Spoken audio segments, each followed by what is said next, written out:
So I found out in England it's called a lift, but in America it's called an elevator. I guess people are just raised differently. LSD users find that they lose weight while taking it, which makes sense because it's kind of hard to get into a fridge when a dragon's guarding it.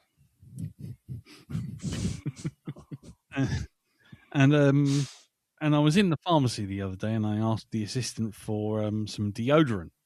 He said, ball or aerosol?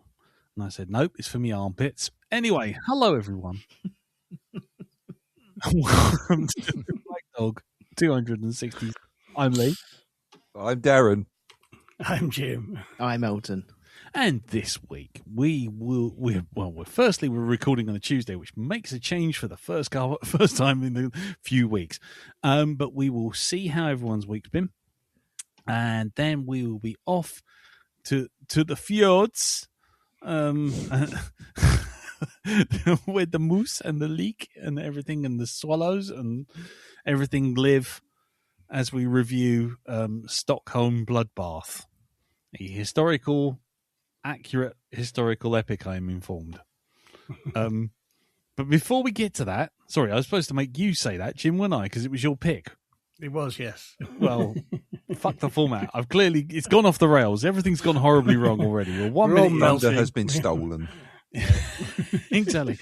Yeah, ladies and gentlemen, in case you're living, I don't know, in Antarctica, perhaps, the UK is well sitting about 6.5 inches from the sun, so we're all a little hot and a little sweaty and a little, well, punch drunk, I imagine is probably the best way of putting it. So you'll have to forgive us, and if you can hear cars and all sorts of stuff and fans in the background, well, just fucking live with it. Yeah, that's all I'm going to say. Anyway, so yes, we're back after a bit of a break. Next week will be a bit up and down as well, but we'll get to that in the future. So let's find out how everyone's fortnight's been. And as ever, we will start with you, Jim. How's it been, sir?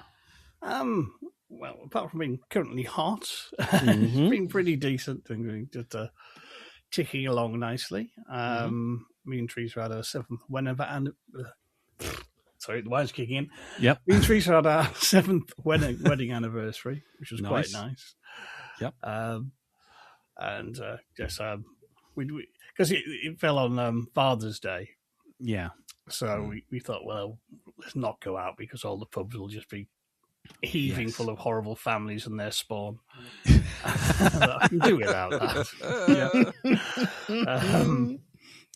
So I just bought 2 nice steaks. We had some potato just out the allotment.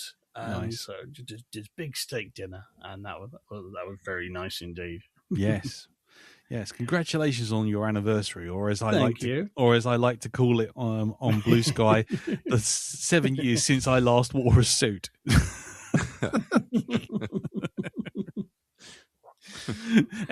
Anyway, carry on. But other than that, basically I've been quite busy. Basically, I had a plan to redo our kitchen. Right. Now, since Mum's passed away, I do have a bit of money to spend on the kitchen and not spend it on fucking comics and toys and things you disapprove of.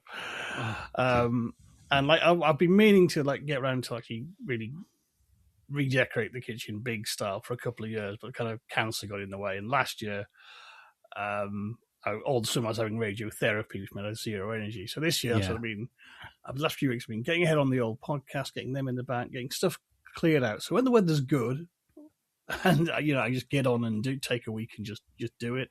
It's not a big kitchen, so I can just do it in bits, so it's not too much of a pain in the arse. Yeah. So we get ready for that. But other than that, we did discover a new YouTube channel we both become slightly obsessed with. Oh, right. The other week, social media went wild for this clip of an American guy trying Coleman's mustard. Right. And Coleman's mustard, if you don't know, it's not like other mustards. It's not like French mustard. It's definitely not like American mustard. No. It's vicious. Yes. It's very, very vicious indeed. To quote Sir Henry at Rawlinson's End by Vivian Stanshall, "Give me vicious mustards that pierce the tongue like Cardigan's lancers." That's Coleman's. Right, okay. There's this little, 1.5 minute clip of this guy, and he ladles this Coleman's on this hot dog and takes a bite. And you can see in real time him being able to smell in 5D as it hits. I think it's like, that's brilliant. Yeah. And I went to find the clip for Teresa, and I actually found the clip I found wasn't the one I'd seen on social media. That was just edited highlights. There was actually a full video, and that was even funnier. Right. Because this guy, he's from Florida, but he lives in LA, and the channel's called JJ from LA Reacts. Right. And he's loves everything British. He's done a whole series video trying British foods and talking about British stuff and watching videos about Britain and commenting. But when you watch the full video, it's even funny because he knows what he's getting. He knows how powerful. He's had tasted Coleman's before. He knows what he's doing. Right. But in the full video, he just keeps taking a step further. Oh, God. So literally by the end, he's eating it with jalapenos. Jesus. It's really fucking funny. Because he just... he's a guy, I know he's, from my picture of watching, he's done improv, he's acted, he's been a walker in The Walking Dead many times, he's been a doctor in Better Call Saul, and he is just very funny, and he's generally passionate about Britain and, fascinated by British culture, and he's just, on all these food tasting videos, he always just has to take it too far. Yeah. He's on. And it's kind of... But he is very, very funny. Very, very big-hearted man. It's it's not cynical, and he's very, very funny, particularly when he's doing the food. And trying British biscuits. He tries trying custard creams, and he's going, "Yep," you just know he's going to finish the entire package. Oh God, yeah, you cannot not. And he's going, "Why did we not get this over here? We're Americans. We're fat. We would love this shit." McVitie's, get on this. Yeah.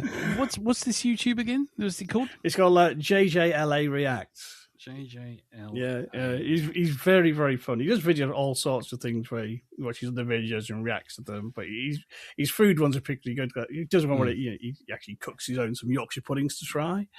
Does Toad in the Hole, tries a chip butty, tries a whole selection of British crisps to blow his mind, because American crisps, you don't get the mad flavours we have. No. And it's very entertaining, but it's quite interesting getting American perspectives on things we take for granted, like Monster Munch. And you don't realise how vicious a snack that is. No, we've been forged in fires. We're like Bane. Yeah. We were born to it, molded by it. You merely adopted the Monster Munch. If you watch one video, it is find the Coleman's mustard one. It is brilliant. You can see the point where the Coleman's just kicks.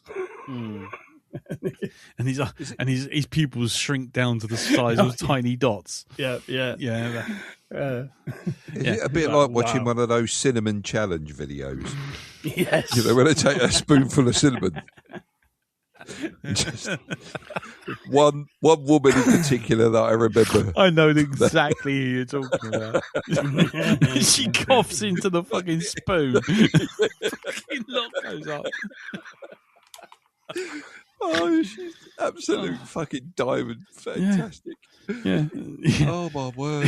You can hear the sort of equivalent of it. Nice.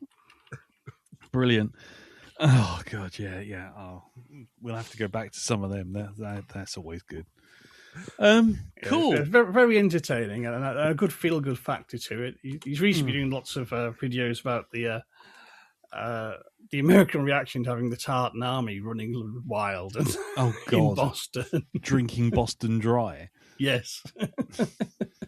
Because you need to drink the whole back catalogue of Cheers just to get a buzz on. That's why, because American beer is shit.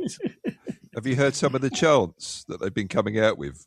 Go on. All pointing towards Donald Trump. I can only imagine. Yeah. Go on. They're funny. It's what is it? It's the Australian guys started it off, and they were like, Aussie boys on a bender, Donald Trump's the sex offender. So they're marching down the street singing that. Nice. What was the other one? There was one, the New Zealand guys had one as well. Okay. I see. He's fat. He's got piles. He's in the Epstein files. Donald Trump. Oh, God. It's causing a bit of concern, apparently. Oh, no. The American public's loving it.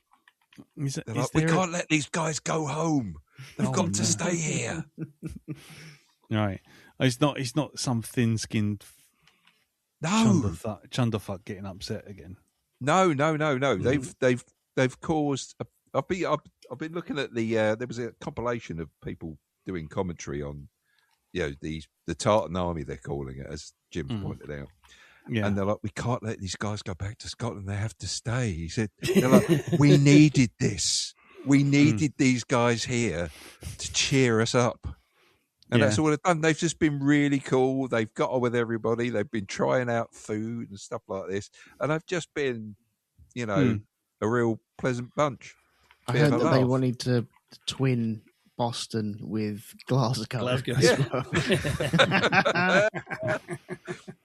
And it's been the same with other supporters as well from other places. So it's been, it sounds, I mean, I'm not into football myself, but that side of it sounds like they've had quite a laugh. Do you know, this is the longest I've talked about football in about 30 years. Yep. And I didn't even talk about it. I just listened to you. There you are. Nice. Cool.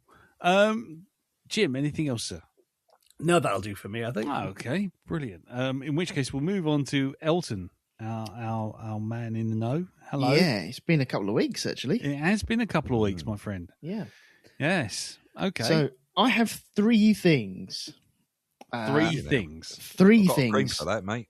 And God, it started already. Go on. No, just yeah. Cosmetic surgery works wonders these days. The first one's a bit of a grumble, and then hopefully they'll get more lighthearted as it goes along. Cool. So, cool. There was had a bit of a. It's not been fun the last couple of months. No. We've had 2 deaths in the family, and I was at one funeral, and then we found at the wake of one funeral we found out about the other one that we would be going to because that happened that day. So that was a heavy day. That was. Yeah. And so the reason I wasn't here, was it last week or the week before? I forget. The week before. Was because I was attending this funeral down in Bognor. And it was, I won't say who it was for, but, kind of member of family type thing. But I've never been to one of these. I've been to cremations where you have like a little service and you learn something about the person, and sometimes it's a family member, sometimes it's a friend, sometimes it's a distant friend, sometimes it's a friend of the friend, but you kind of know them and you go along.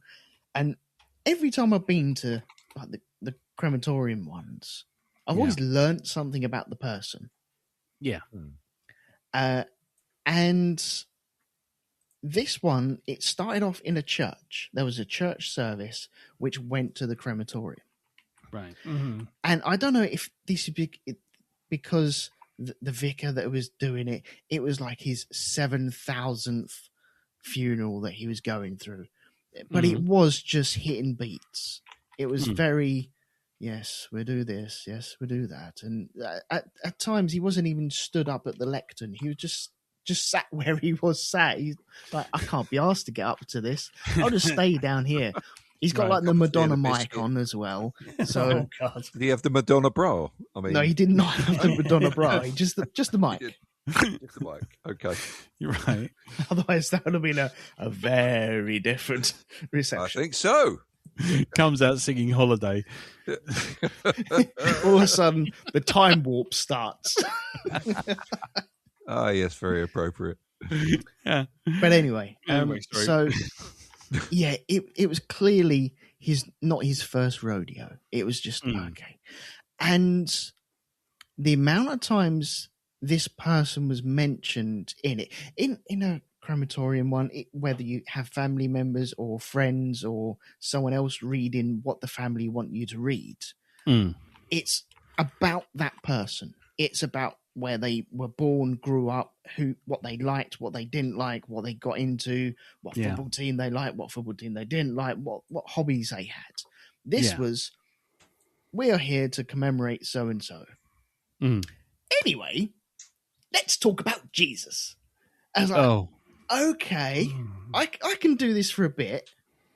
And we did it for a little bit, and it carried on and it carried on, and it was probably about an hour's worth of this where it was nothing. It wasn't about the person. It felt very detached from the person. Yeah. And I was really, really disappointed about that. But you were there for the family and what was happening, and you know it was very sad. But also there weren't many stories about the person, and it wasn't really talking about the person. It was like hinting that this is the reason why we're gathered here. But you know, let's do this hymn. Okay, fine. Let's do this hymn. So yeah, it just felt hollow for me. Right. I don't know if I'm choosing the right words or not, but it just felt as if it wasn't about the person and it was more about the place that you're actually in. Right. Because there was like the drinking of the wine and the drinking of the water and the bread, and it's like it was a proper service. It's like, okay, I wasn't expecting any of this, and yet I still haven't learned anything new about this person, which I was hoping to do. For that. Why is that? You know, I don't know. What was their line of work? I don't want to go into any of that. Hitman? There you go. You see, this is it. It's I mean, maybe that's it. Maybe there's stuff about their life that they just couldn't talk Are about. you trying to say he went to the funeral of a hitman?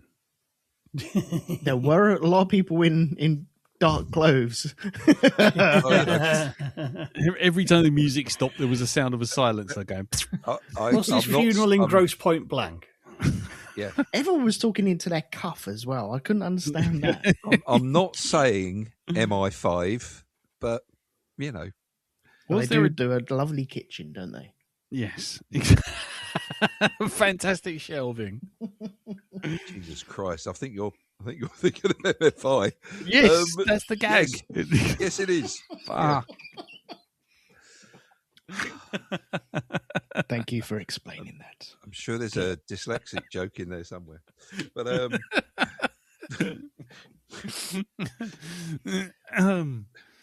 yes. Okay, so once all that was over, we went out, and it was then onto the crematorium. I was like, okay, haven't done this. So we all bundled down there in the crematorium, and the vicar was there. Right. And the vicar, wanting to be like the center of the attention, he wanted everything printed out so they could all read this and read certain things, and he was in control of things. Yeah. Unfortunately, he forgot all of the notes and everything when he got to the crematorium. He'd left it in the wonderful in the church, and there was a piece where a certain person, a very young certain person, was meant to read something out, which was in this pile of notes that he'd left behind. Oh, God. And so wonderful. Someone had to go out and get some Wi-Fi and download this thing for this very young person to read out off a phone, instead of it actually being on the piece of paper, which was the vicar was in control of, but he couldn't relinquish this control. And so, yeah, they didn't have a spare. which was, I would have been like, hang on, I'm pocketing that. I'm having that spare on me right now. But I don't think people were thinking that straight, to be honest. But yeah, it just held everything up. And then it was, well, technology is wonderful, isn't it? But sometimes we have little hiccups. It's like, hang on, you left all that shit back at base, didn't you? Yeah. There's no technological hiccup here, my son. No. It's what's commonly known as a cock-up. Yeah. A major cock-up. And then, like, the crematorium, it was this thing being read out and a song, and that was it. I was like, it felt so disorganized and so all over the place. I later learned that one of the ladies had hired a choir to be in the church to sing like the hymns as well.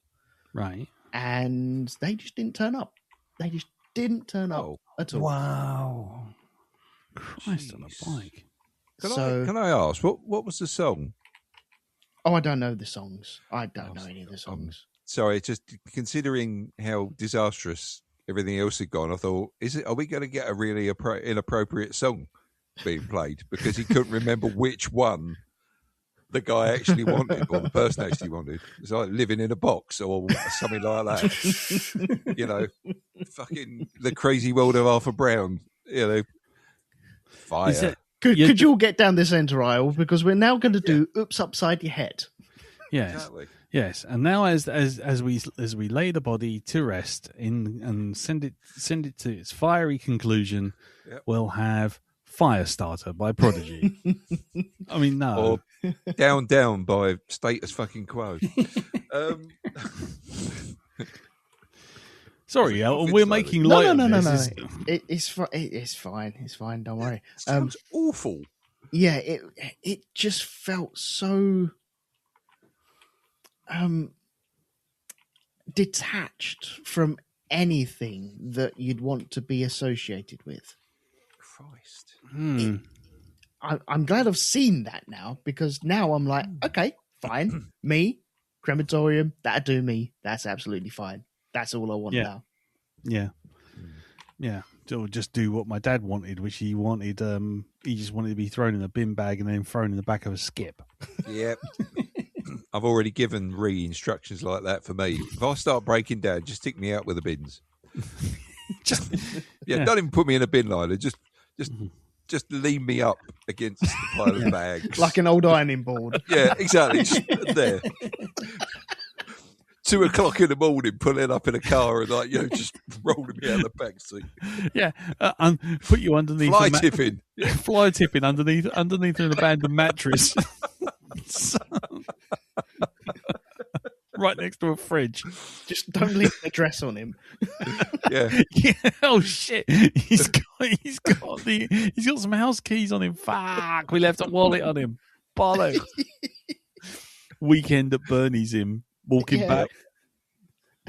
Anyway, sorry. Anyway, so that was kind of my ranty thing. Yeah, that sounds fucking awful. This is probably not appropriate, but screw it. Did anyone see the drone attack in Moscow? Are you going to talk about? Yeah. Are you going to talk about the one that blew the lid off the oil of the gas tank? So there was what I learned about that is that was a surface-to-air missile that was fired at a drone by some dude stood on a bridge. Imagine what the thoughts of this guy was when he went, okay, Victor, now you see this plane. You shoot this plane down.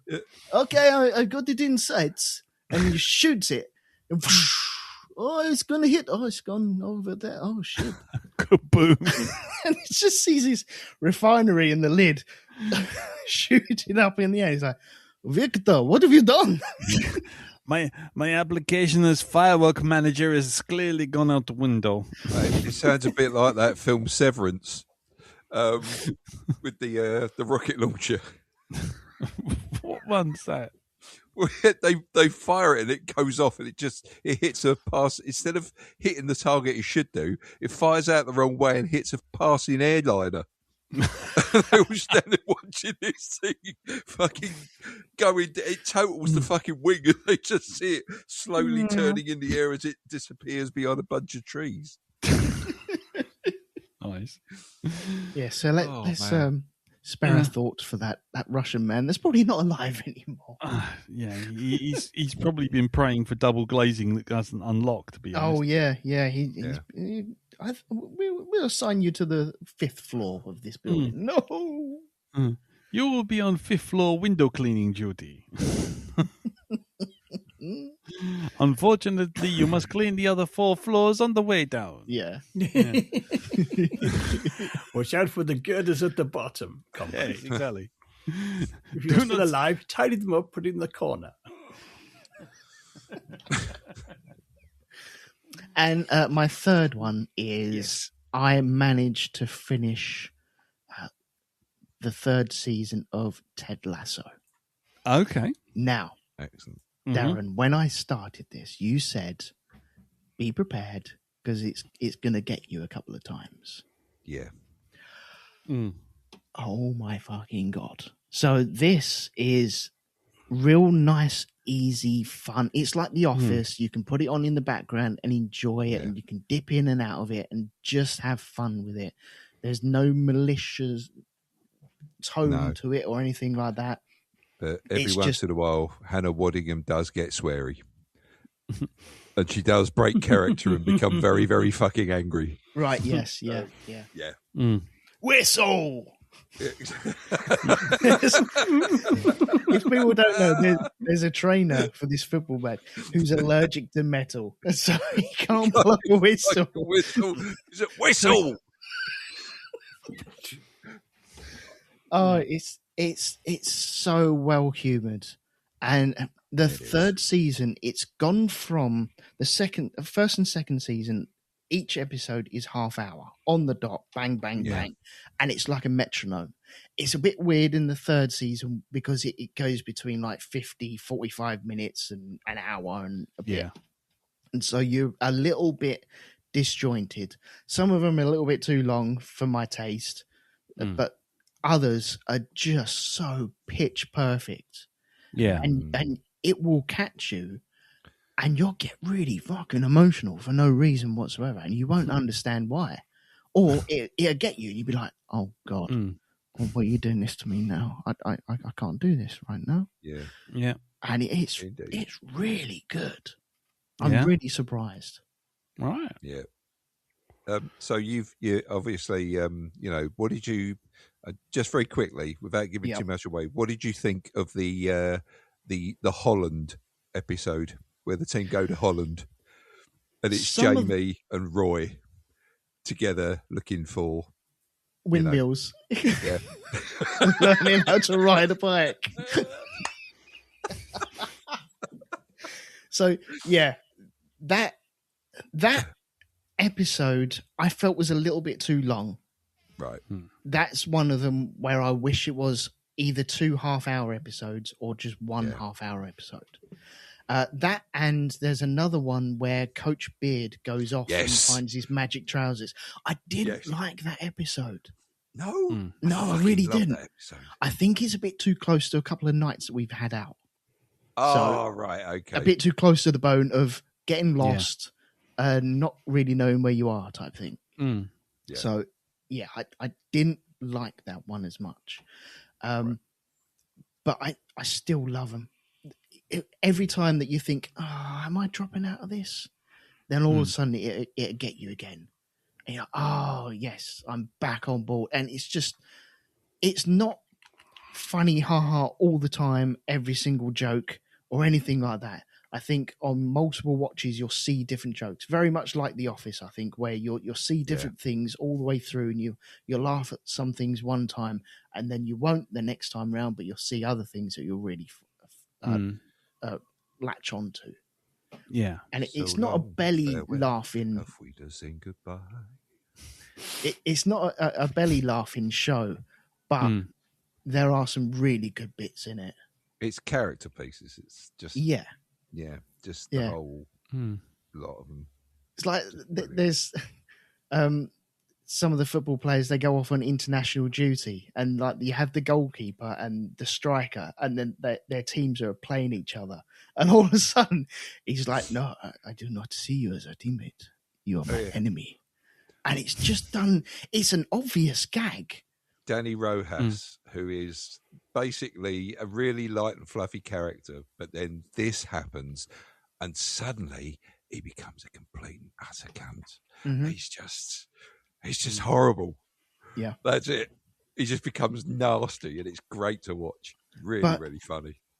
It's an obvious gag which would normally turn me off, but the way they do it is so subtle and gentle and done in such good taste, and it flows so well that it makes me go, "Oh yeah, it's really good storytelling."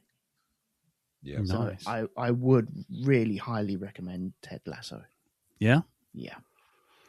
Cool. Okay, I'll stick that on the list. I say stick that on the list. I mean, it is football. I mean, I know that it isn't football, but it is football. But football it's is 90% not football in it, right? Yeah, but you won't even mind those bits either. You really won't. Saying as someone who's not the world's biggest football fan as well, those bits you'll actually go along with them, and you'll be quite swept up in the moment. So yeah, but very few bits of that in there. Right. Yeah. And next week we'll be doing Bend It Like Beckham. Oh, fuck off. You might be doing Bend It Like Beckham. I, on the other hand, will not. But that was my week anyway. But that was your week. Yeah. Okie dokie. Well, in which case, over to you, Mr. B. Okie dokie. Do you want to get a bit closer to the mic as well? Can you hear me okay now? Yeah, there we go. Right? There we go. I'm going to have to go full-on snooker commentator. Oh, that's a bad mess. Yes, that's it. Yep. Right, so... Where's the cue ball going? Right, anyway. So, moving on swiftly. In this day and age of computer game playing, the technology is becoming more and more expensive, especially now, seeing as we have some kind of crisis where the chips are concerned. Chipsets are very fucking expensive at the moment, right? Memory, yeah, that kind of thing. So I've noticed how my gaming laptop has aged, and it's, whereas it used to play 90% of the stuff I put on it, it's gone down to about 65%. Right. And there's some real good AAA stuff coming out that I really want to play, but I know because I haven't got an RTX card in this, it's just not going to do it. Right. So I've been looking for something, an alternative. I thought, let's try streaming gaming services. Right. Yes. And I've come across something I didn't know existed that I love. It's an NVIDIA site called GeForce Now. Okay. Right. Now, whereas most game streaming services you'll go onto it and it'll have a list of games you can play, and some of them will be free and included in your subscription, and others you can buy. Now, this is kind of the same thing, but this has got something over the rest of them. What it does is, if you put your details for Steam, Epic, I thought it was going to do GOG, but it doesn't. Amazon, I think, goes in there as well. And if you've got like an Xbox or if you've got an Xbox account as well, if you stick your details in for that and you let it scan it, it goes, oh, look, all these games you've got on this account, we've got in our library. So there you go. You can have them. Play these.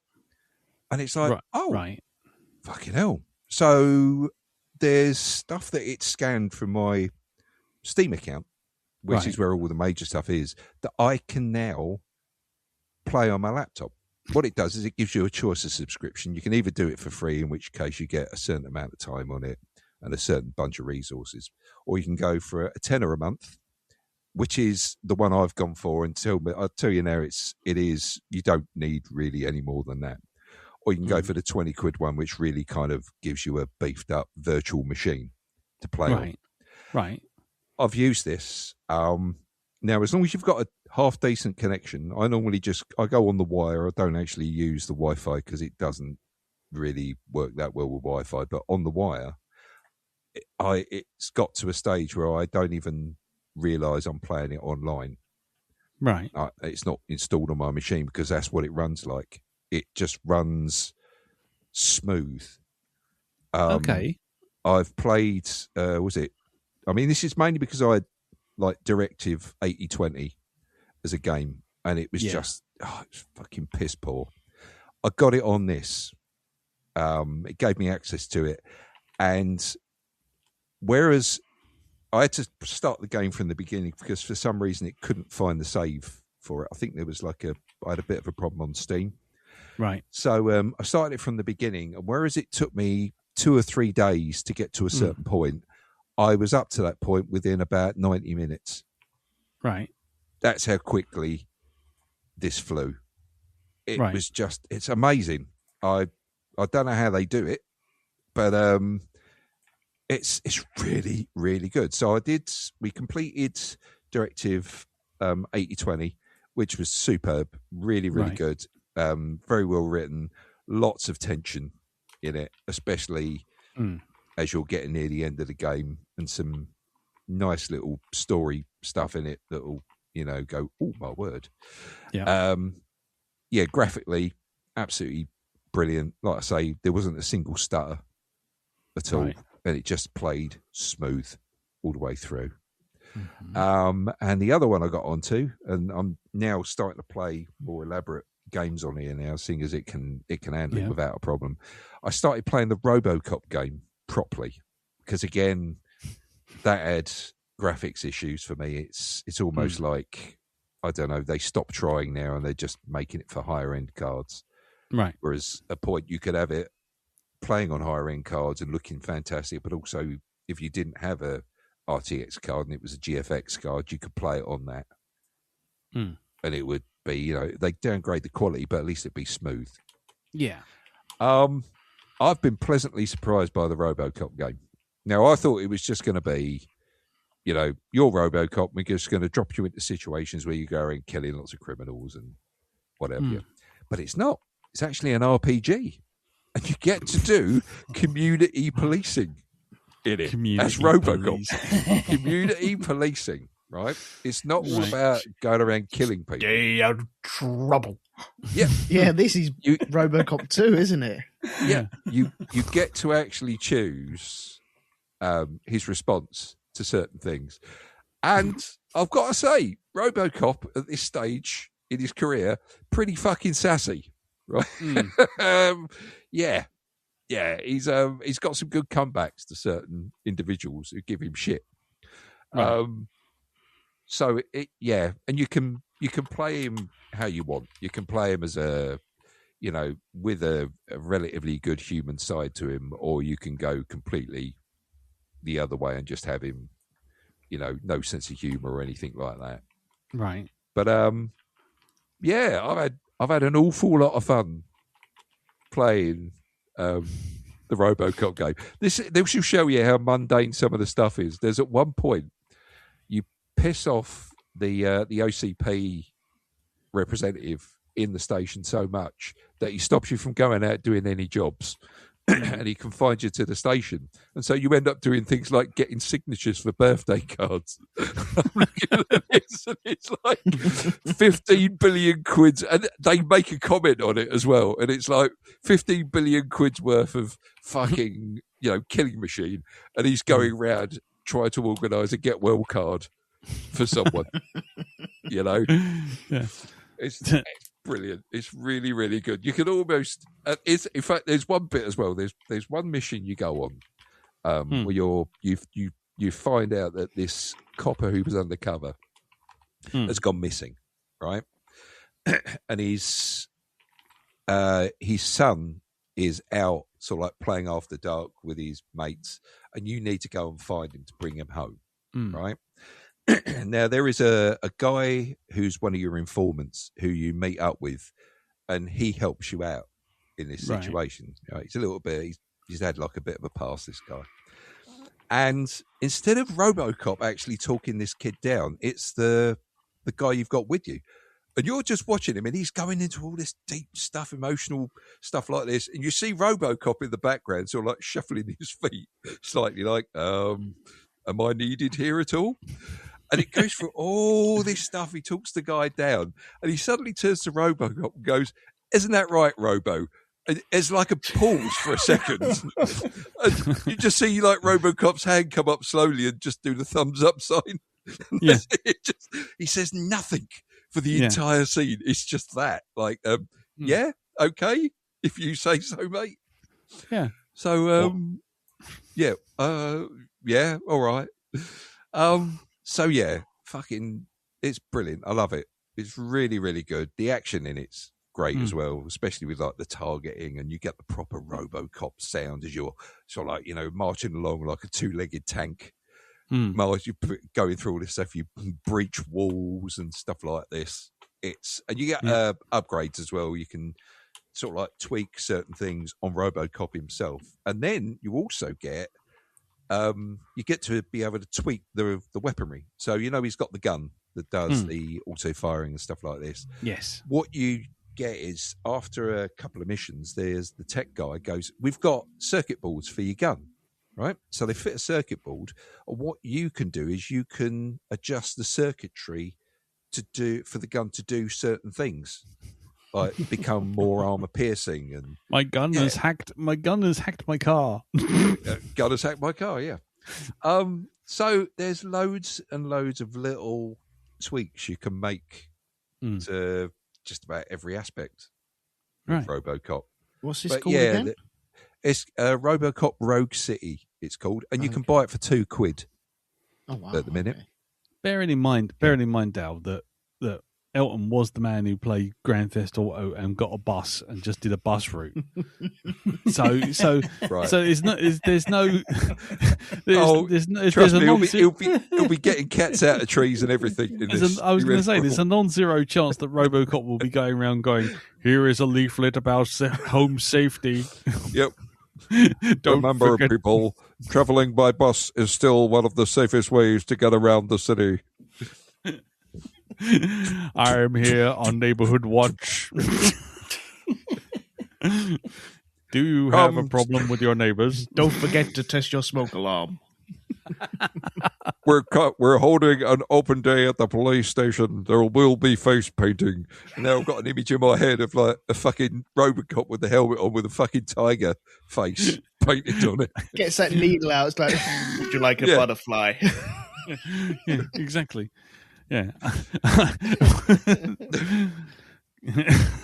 I can paint you a half decent Spider-Man, but there is a queue. Put the money in the box. How about a clown? A clown is easier and quicker. Can I get you a toffee apple? Yeah. So yes. So brilliant. Yeah. So love that. It's really, really cool. I'm looking forward to trying out the rest of whatever I've got in my collection that matches their service. Neighborhood Watch. Yeah. Yeah. Sorry, carry on, mate. The system Reset itself, the clock as well. You know, days talking about RoboCop back down to zero. Exactly. There we go. The actual service itself, GeForce Now, has got something like 5,332 games waiting for you to. You can actually buy them as well, and it will link through to whatever account it finds them on. Sometimes it misses them, and you have to actually say, "Yes, I have actually got this," and then it does a rescan of your account, and you know if you've got it on there, it will let you play it. So, yeah, I'm loving it. It's great, really, really good. And as I say, it's called GeForce Now. It's an NVIDIA site. Isn't it ironic though? I mean, those guys have literally hoovered up all the RAM and everything, you know, for AI, and then immediately said, "Oh, you haven't got a PC powerful enough to play games. Why don't you rent your games off us?" Well, it's renting a machine. That's what that's doing. Yeah, but you're renting a machine off them, using a machine that you could have just upgraded with RAM that they've now made incredibly expensive. no, this is a. I've got a gaming laptop. I can't change out the graphics set in that or anything. So this for me is perfect. I'm not spending another fucking $2,000 to go where. Just I let me needed have to my go. fucking conspiracy theory. All right, I will. All right, you do that. You have your conspiracy theory there, mate. You do that. Don't hit me with facts, you motherfucker. Anyway, that shit. Yeah, go on, carry on. talking of conspiracy theories, yeah. I did then go to the cinema Oh yeah. this week, Uh-oh. and I went to see Disclosure Day. Oh. Okay. I wasn't expecting Okay. you to say that. Yeah. Steven Spielberg film about about alien life being revealed to the general public, and two people who are actually physically affected by this. Let me see if you can identify this as being maybe like another Spielberg film about contact with aliens. So two individuals, a male and a female, who have a very close encounter with alien life forms, who start being, or one of them at least, keeps having visions about needing to be somewhere, a certain place, for the to meet aliens, and gets chased across the country, Right. while doing it. I've got it. AI. Yeah, that's right. E.T. That's correct. E.T. Yes, E.T. There you go. If we found that in our shed, we'd have killed it with a spade. I would have stoved its fucking head in. E.T. phone. Fuck! Greg Davis. Anyway, yeah. Yep. I think someone needs to take Steven Spielberg to one side and say, look, mate, we're not in the 50s anymore. There's a lot of people that don't go to church, and we've really been trained for this kind of stuff, seeing as the concept of aliens has been thrown down our throats in media for God knows how long now. I mean, science fiction has never been more popular than it is now, right? So to say things like, oh, we can't reveal the existence of aliens because that would ruin society, and it's like, how? Really? You're still going with that, are you? I mean, I don't want to stand in for devil's advocate. I haven't seen the film, but have you looked outside recently, Del? we just did a little green room recording about people who are reading book talks, reading lines between lines. Well, that's it. These people wouldn't give a shit if there was life on other planets. They don't know there's life on this one. It might cause some people to kind of go, oh, but then they'll just turn around and go, oh, but I reckon that's AI. I reckon that's AI. Yep. It does kind of touch on that sort of subject, but I don't know. It's the film itself. It's okay. It started off all right, but it just, I don't know. It just a bit. How can there's a half a Barnard maybe. Barnard maybe too long. Right. There's action in it, but really there's some my God, there's some shonky CG in it. Fucking CG animals. Yeah, I saw the ones in the trailer. That was enough. The fucking fox, Jesus Christ Almighty! Just I mean, you've seen a fox. Yeah, exactly. Do you know what they look like? They don't actually smile. Is it Craven the Hunter levels of? It's crazy. This isn't an is. animal. Yeah. This isn't an animal that exists on Earth. Yeah. Not even close. There's a deer in it that is like, if you don't move, if it doesn't move, it's like that looks really effective. But it's when you get to the fox. Yeah. Yeah. Yeah. Okay. So So yeah, it does. You know, it tries to build up the. I mean, I kind of got bored watching it. I think Yeah. it was like it didn't move fast enough. Mm. It's almost like I'm going this way. If you don't come and chase me, I'm gonna go. I'm leaving now. I'm going this way. You better hurry up and catch me. It's not, personally, I didn't think it was a tight enough film. It just, Right. I don't know. Well, I mean, I will say this. I mean, I'm Yeah. not absolving Spielberg of anything because, again, I haven't seen it. But it is worth mentioning that the writer of this is a guy called David Koepp. Oh, I've heard about David Koepp and some of the shit that he's written. Well, in the last podcast, I was talking about the fact that I watched David Koepp's last film, which was one not only did he write but he directed, called Cold Storage, and it was fucking tedious. Yeah. So, you know, I'm not saying that Spielberg isn't to blame, but I am saying that I know where my eye would sort of venture towards to start with. Then fine. Let's lay the let's lay the blame down at his feet. Then in that case, yeah, it's don't get me wrong. There's some good performances in it, but it's a little bit all over the place for me. Yeah, it doesn't. You know, you need to roll this thing along to give it some momentum. The bad guy, played by Colin Firth, is okay. Yeah. You know, but again, when you get to the end of the film, and I'm not going to tell you what it is, but it's kind of like, why did you bother? Right. All the stuff you've done, and you're presenting, you're now, this is what I'm seeing before me. What was the fucking point? What was the fucking point of this?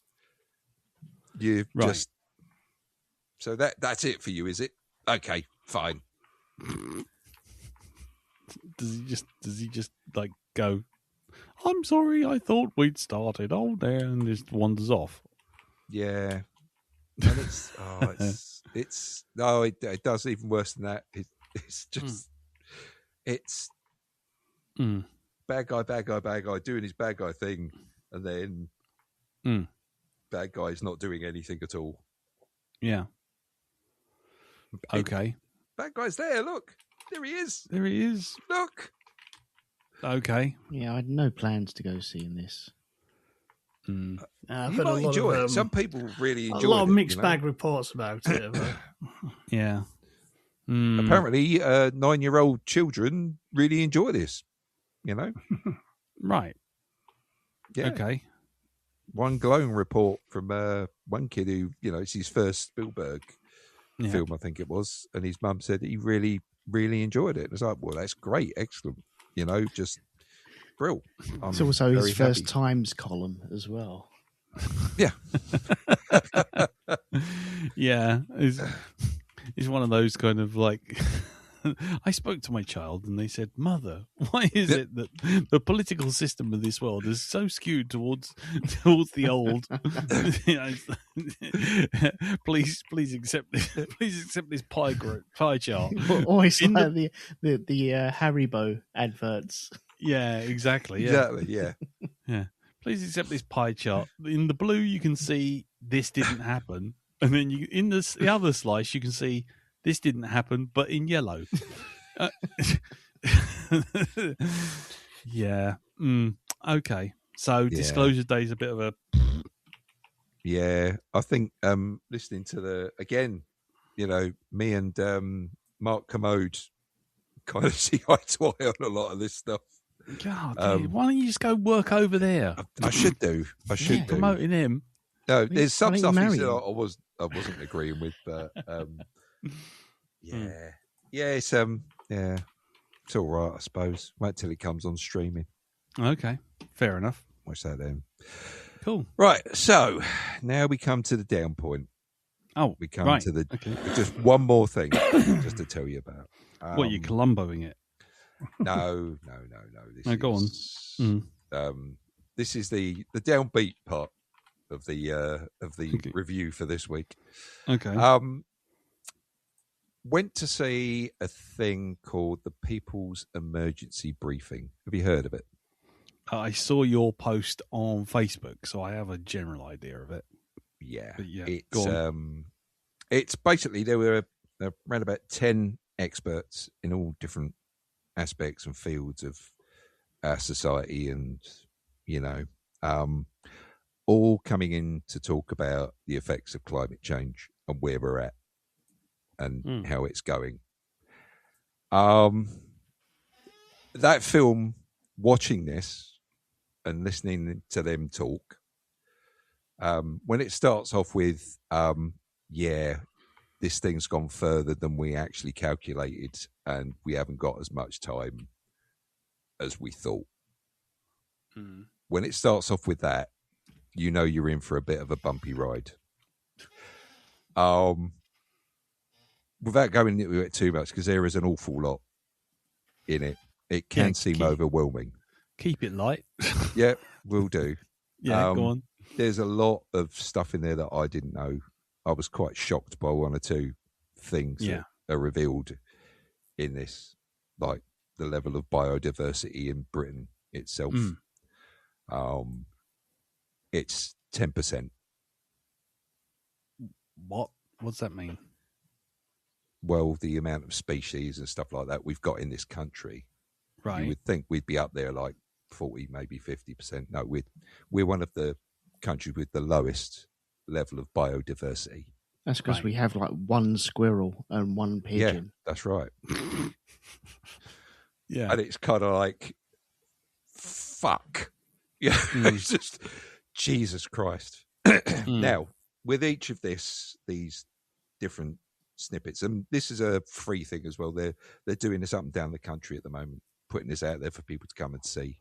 Right. You can go on YouTube, and each of the different segments that they do they do like a cut down version of the talks. Each one's about 10, maybe 15 minutes.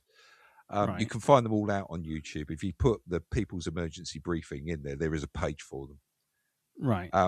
Now, they don't only sort of like come out and tell you what is wrong, how it's going, and how bad things are. They actually come along with solutions. Right. Right. So it's not a total lost cause yet. But as one person pointed out, our backs are against the wall with this, and something needs to be done. And this is what we can do. But this whole thing here is to start the conversation and to start trying to do something, to try and get the politicians to do their bit. There is some good news in it. But there's a lot of bad news, but there is, like this, as I say, this isn't a total lost cause for the planet. There is, as I say, they do present with ways. It's a bit like watching that Al Gore thing from a few years ago, where it just went bad. And then he got to the end of it and he went, right, now this is what we can do about it. And you literally are picking yourself up off the floor going, oh, thank fuck for that. We're not everything's not all on fire. Yeah. Fucking hell. So, it is it can be quite an overwhelming thing. And they do mention that as well. We know you're quite overwhelmed by all this info, but look, this is this is the way forward. This is what we need to do. Right. So yeah. If you don't want to see it, then fine, whatever. But if you are curious and you want to be presented with some truth and science, because science doesn't give a shit what you feel. Yeah, you can't pray that shit into space. No, you can't. Not with this at all. Then have a look at it. Go, if you can catch a viewing of it, do it, or just go onto the site and look at the actual interviews, or should I say the actual the TED Talk type things that are on it. Yeah, and what's it called again? It's called the People's Emergency Briefing. The People's Emergency Briefing. Let me just make sure I've got that right. Right. Yeah, and it's called Emergency for a reason. Yeah. Right. Well, that's brought the mood right down. Well It done. has, hasn't it? There you are. It comes to something where we had Elton going to 2 funerals, and that was like the high point. Yeah. Yeah. Now. Right. Okay. Happiness. Fucking The hellfire. greatest gift that I possess. Jesus. Right. Okay. Is that it, or are you going to tell us? Are you going to tell us that the house is on fire? No. No? It's that's it. Oh, that's good. And you sure nothing else? No, that's it. We're done. So, You're done. how was your week, Lee? My week. Your happy week. Yes. My happy week. Yeah. Well, No pressure. I mean, let's be honest. I've done 2 things. 1, drive, and 2, drive some more. Yeah. Lisa, I was dad taxi last week and a little bit of Tuesday the week before, which I think I mentioned in the cast when I drove her up to the Download Festival. Anyway, at the end of that week, and that was in Derby, which is 140 miles away. And then, I drove up the next day. I drove up on the Sunday of that week and went and sort of stayed overnight. I got this fantastic hotel. It's a Premier Inn, and it's right on the airport, which is fantastic because you know what happens. Wonderful. At 4 o'clock in the morning. They start all the engines up on the planes. Oh, isn't that joyous? Isn't that a joyous thing to listen to? The sound of a UPS 747 mail plane going firing up on the runway. I've got Lenny Henry's address for you if you want. You could drive up, throw some stones at his window and say, "Fuck you, Henry. Fuck you." Fucking good night's sleep, my arse. Twat. Yep. So there was that. And then we drove back the next day. But I tell you what was really quite funny. Now, obviously, Download Festival happens in Donington every year, and clearly there are people who go there and camp, but there are people who have been there far too many times and are now far too old or just don't want to camp, and they have moved into the Premier Inn. And it's really quite funny because you go into the Premier Inn and it's like they've realised their audience on a yearly basis, and there is nothing more surreal than sitting in the hotel sort of breakfast area, and you're sitting there, and every person has at least 16,000 piercings, 4,000 tattoos from head to foot. They're all in black. Mm-hmm. With T-shirts like, sort of angels of death and all this kind of stuff. And you're sitting there and you're eating your slice of toast, and then a lift version of Enter Sandman starts playing over the fucking top of the tannoy. It's like cheese, is it? No, it's literally like lift music. You know, that sort of and it's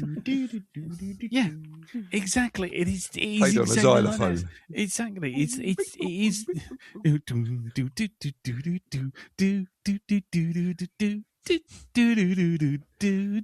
Hey, say my prayer, little one. Don't forget my son. But no lyrics, because otherwise you have to pay money.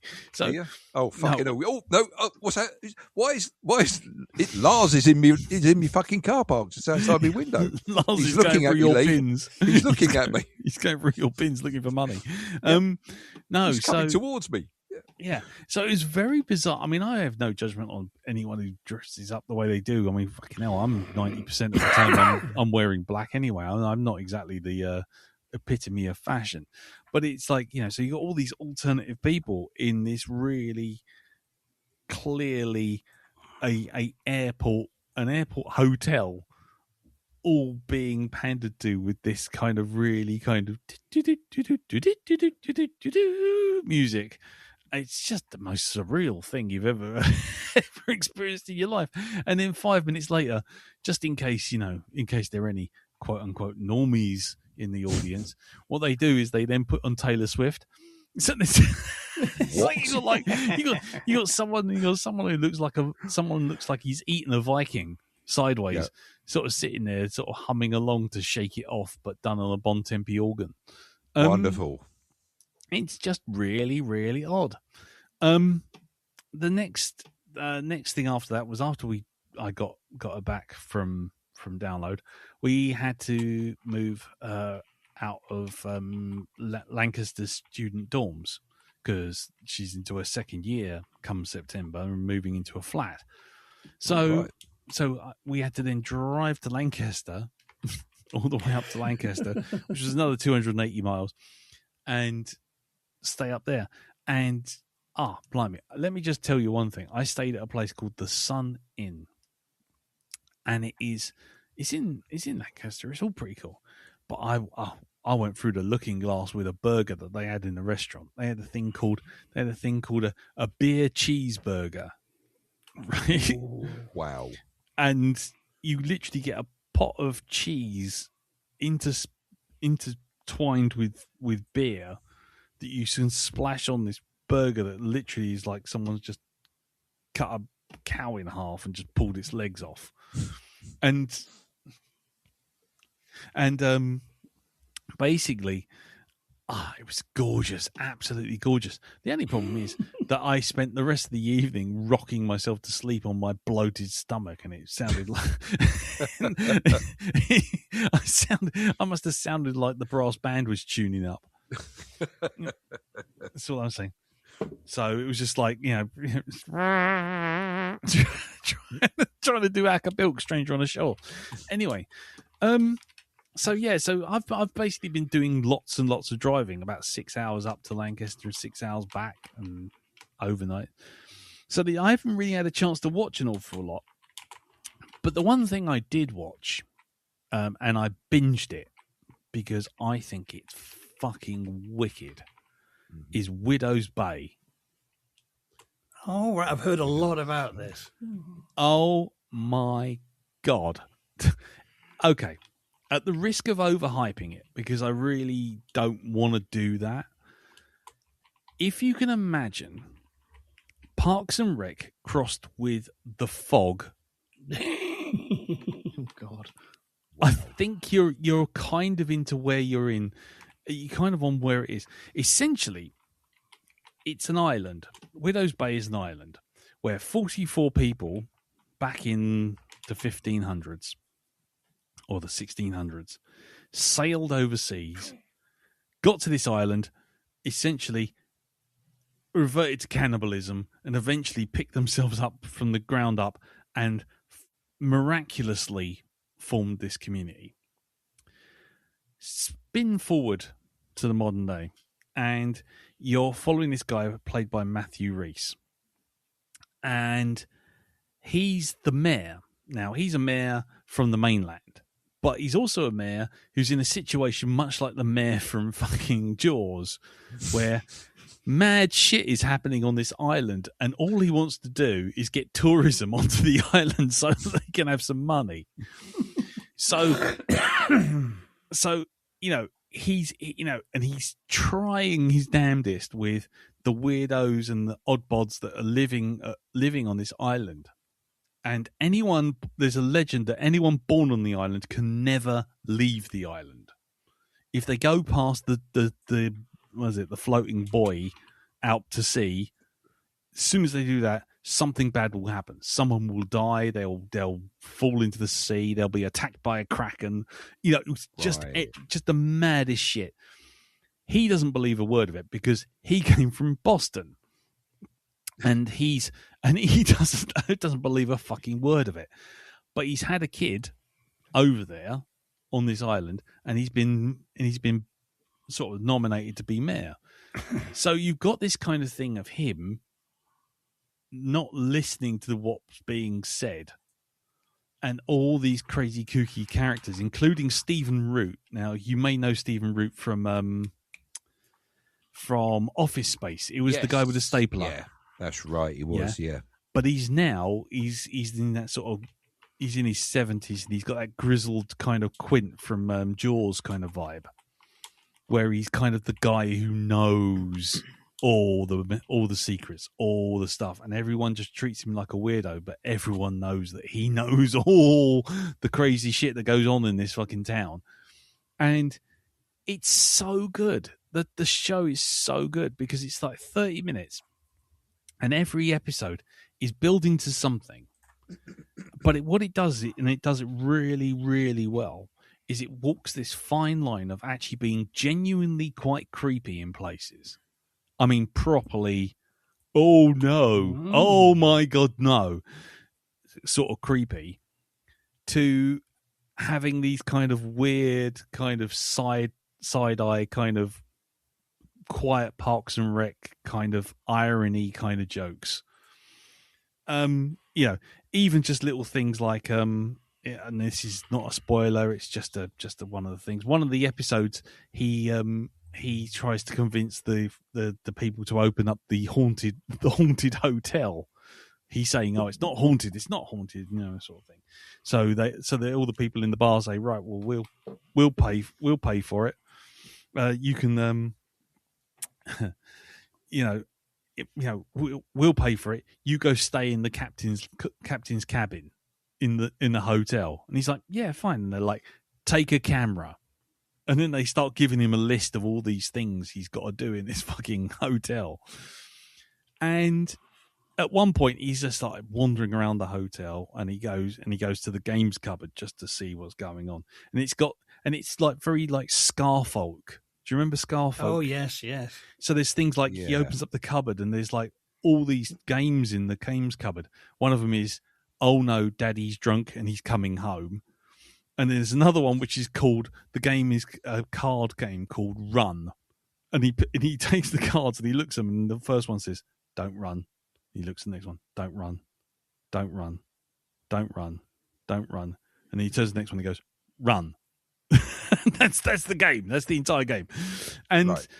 And it's just got these kind of weird little side things. You sort of, after a while, you start to hear these things, and you start to find how fucked up this island is. So it's things like, he's trying to explain to someone in his office, just as a conversation, not a spoiler. He's going, "Oh, you know the trolley problem. There's a trolley going towards one person, going towards 40 people, but you could pull a lever and it could go on and kill just one person. Yeah. Would you pull the lever?" And the person's looking at him, and he goes, "The trolley problem. You've heard of the trolley problem?" They said, "The trolley problem. The only trolley problem we've heard of is when that person tried to make their own shopping cart and 40 people disappeared." and it's these little tiny asides that you get, and it's kind of like, and there's a touch of Lost in there. There's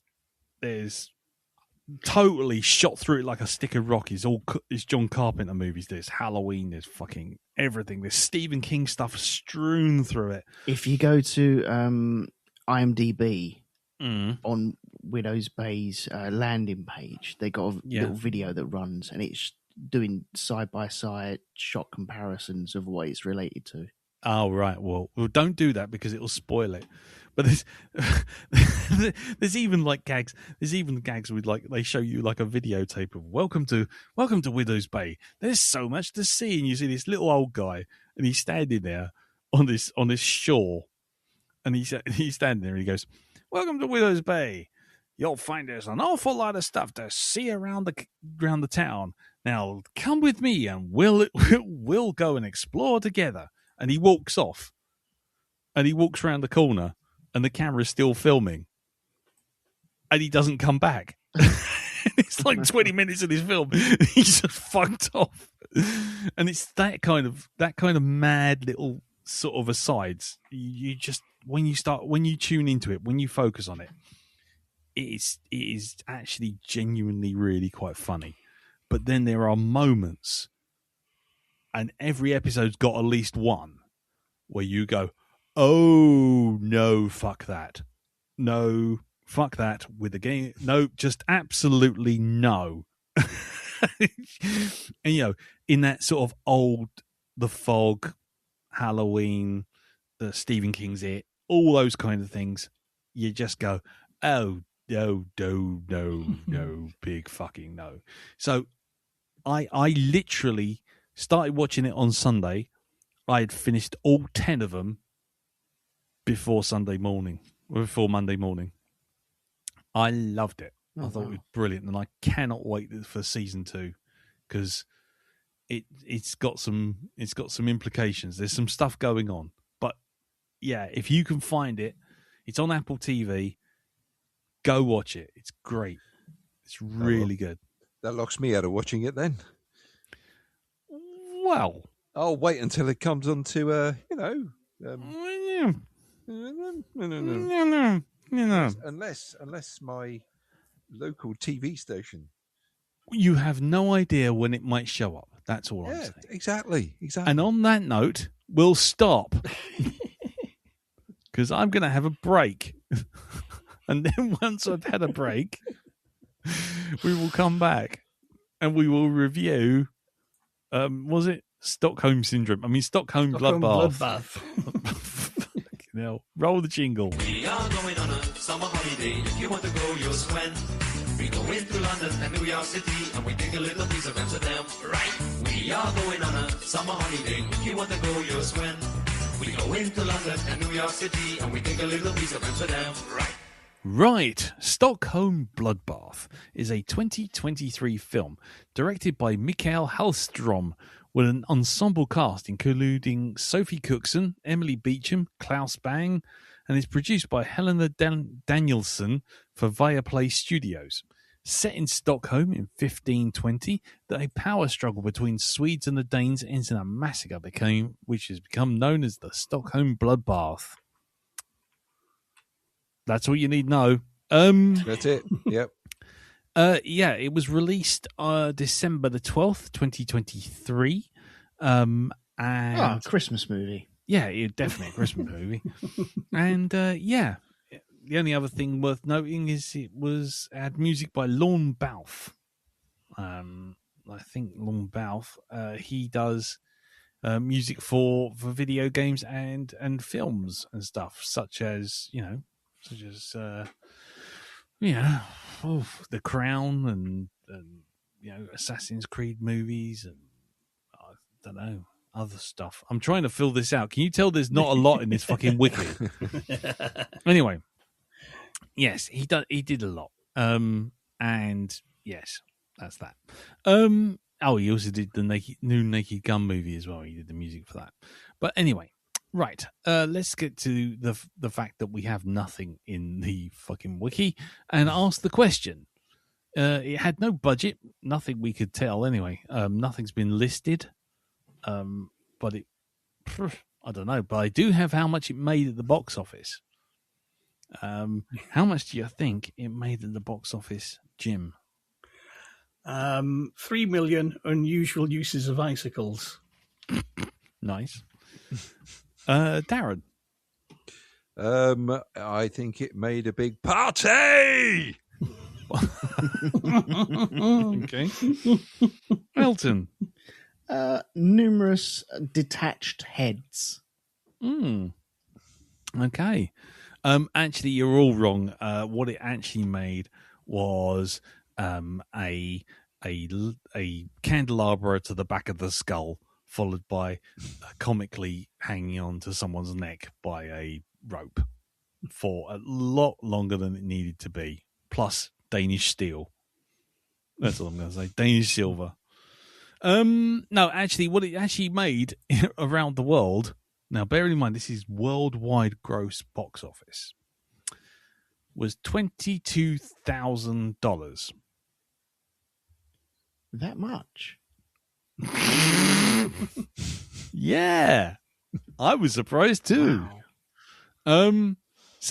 Yeah, that's it. Let's go around the table, non-spoiler section.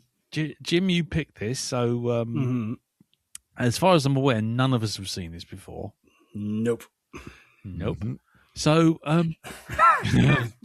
buckle up. Let's find out what everyone thought of Stockholm Bloodbath. So we'll do the non-spoiler version. Elton, what did you think? I can do it in one sentence.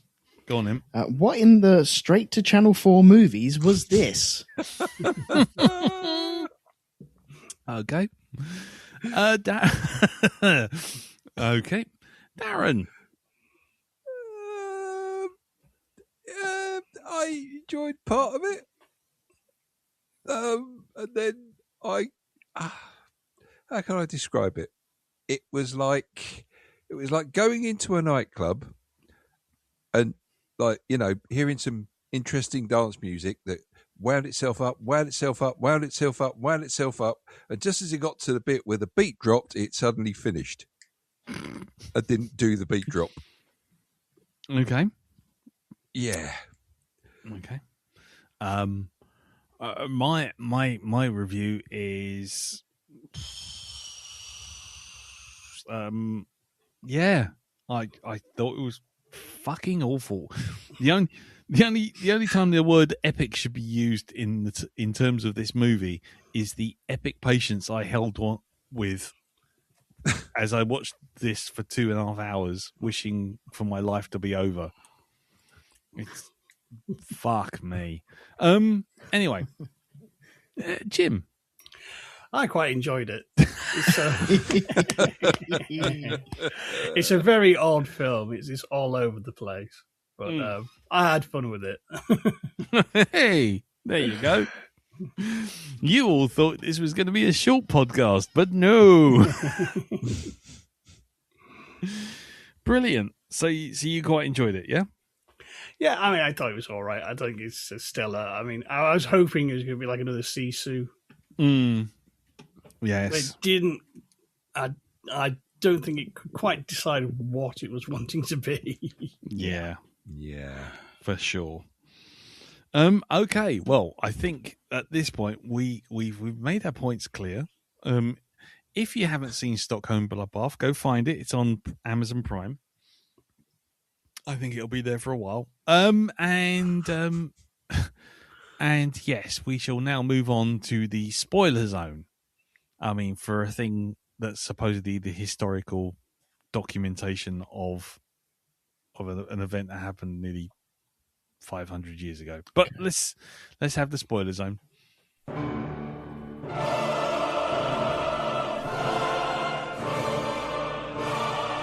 Spoilers! So, okay, well, I think we're all going to be spending a lot of time giving this movie a fucking kicking. I think that's generally how this is going to go. So, in the efforts of fairness and fair play, Jim, would you like to go first and just let us have your review, sir? Because I'm not going to ask any questions because I think I haven't got many to ask, if I'm perfectly frank. So, over to you, sir. You have the floor. Spoilers and all. Mm-hmm. Well, probably a difficult one to spoil, but because it is history. But then again, it's history we don't really know about. No, I mean, I wasn't familiar with this, but I don't know much about Scandinavian history because it is kind of the way history is taught. It's all about generally you learn about your country and countries your country has had dealings with. Scandinavia was very much its own little world. Yeah, indeed. So this was kind of all new territory to me. So I can't attest to how historically accurate it is or isn't. I think it's safe to say there isn't any Mockneys having parties. Well, that's one of those things. This is kind of one of this new breed of sort of historical films, and I'm never entirely sure how I feel about them. Because on one hand, for like a period piece, you expect the period sort of language. But then there is the argument kind of, well, yeah, that's how playwrights would write the language, but that wouldn't be how ordinary people spoke it. Yes. So if you have it, people, just swearing and being less than eloquent, shall we say, that's more, some would argue, that's more realistic. And I'm never sure how I feel about that, to be honest. I'm very... when we started out with sort of the with like the title cards for the characters. I thought, all right, we're going for that sort of Tarantino-esque, Inglorious Bastard sort of style of this isn't this isn't Man for All Seasons sort of serious history. Yeah. And this is kind of a historical exploitation, and that's how I kind of took it. Yeah. And now, so I sort of probably got more into political intrigue, but then went back again. It's kind of, I think this could have been a good TV series. Yeah. It's kind of these.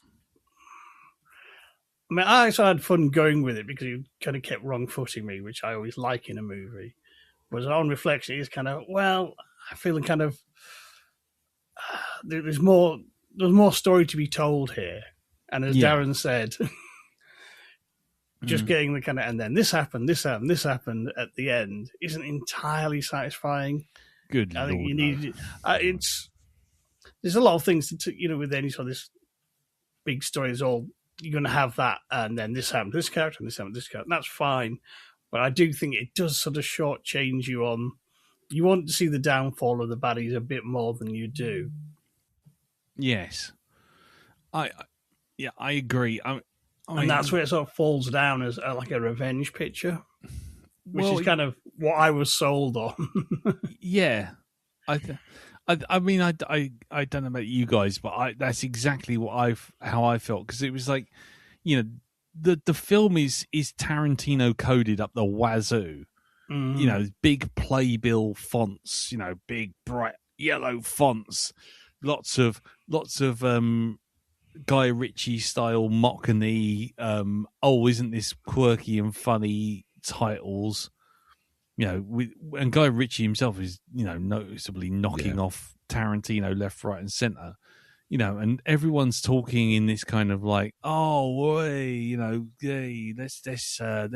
not be too hasty, madame, sort of thing. Marlene, get me my crown, and camping it up like the wazoo. And then it just goes, and it's going, look, rampaging royal revenge kind of thriller, and you think, right, and it just goes, no, you ain't gonna see that. Yeah. Oh no, you're not.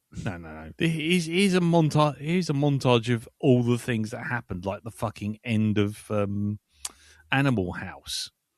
It's like, no, I'm sorry. I've sat here for 2.5 fucking hours watching bloody Sophie Cookson learn how to use a bow and arrow, and all she did was stab one guy in the hand and stare at him across a dinner table, and that's about it. That's not a revenge flick. That's a guide to the castle. I mean, it's just, what is going on here? Yeah. Sorry, Jim. I was letting you have the positive floor. Sorry, carry on. As soon as you said the Mockney, the fucking Tarantino thing, it just pressed my button. Sorry. Go on, carry on. I'm not sure I've got too much more to add. Okay. In which case, what about you then, Dal? I mean, you've obviously said the ending was the big kicker for you, but what about the rest of the movie? How was it for you? It got to a certain point, and then it just seemed to taper off. I was promised a revenge flick, right? That's what I got sold. Okay, I'm looking at myself like the fucking montage with the bow and arrow and stuff like this, and all we get is a dead rabbit. Out of that, yeah. Right? Yeah. There's like any minute you're expecting the Robin Hood Prince of Thieves moment where you see the executioner lifting the axe, and then it does the camera shot of the arrow going straight in between the eyes. And you get nothing like that at all. People just fucking die. Yeah. And it's like, what's the point of this film? Why are we following these two exactly? Because even like you get the icicle bit, right? Where they're in the thing, you get the great thing where she gets them to push the door open. They all run away, and then she stood there and then goes to town on those two guys. Right? Yeah. And that's it. Mm. That's it. It's like I say, this film was like, it was like listening to dance music, right? Where it's go, yeah. Imagine a tune that goes,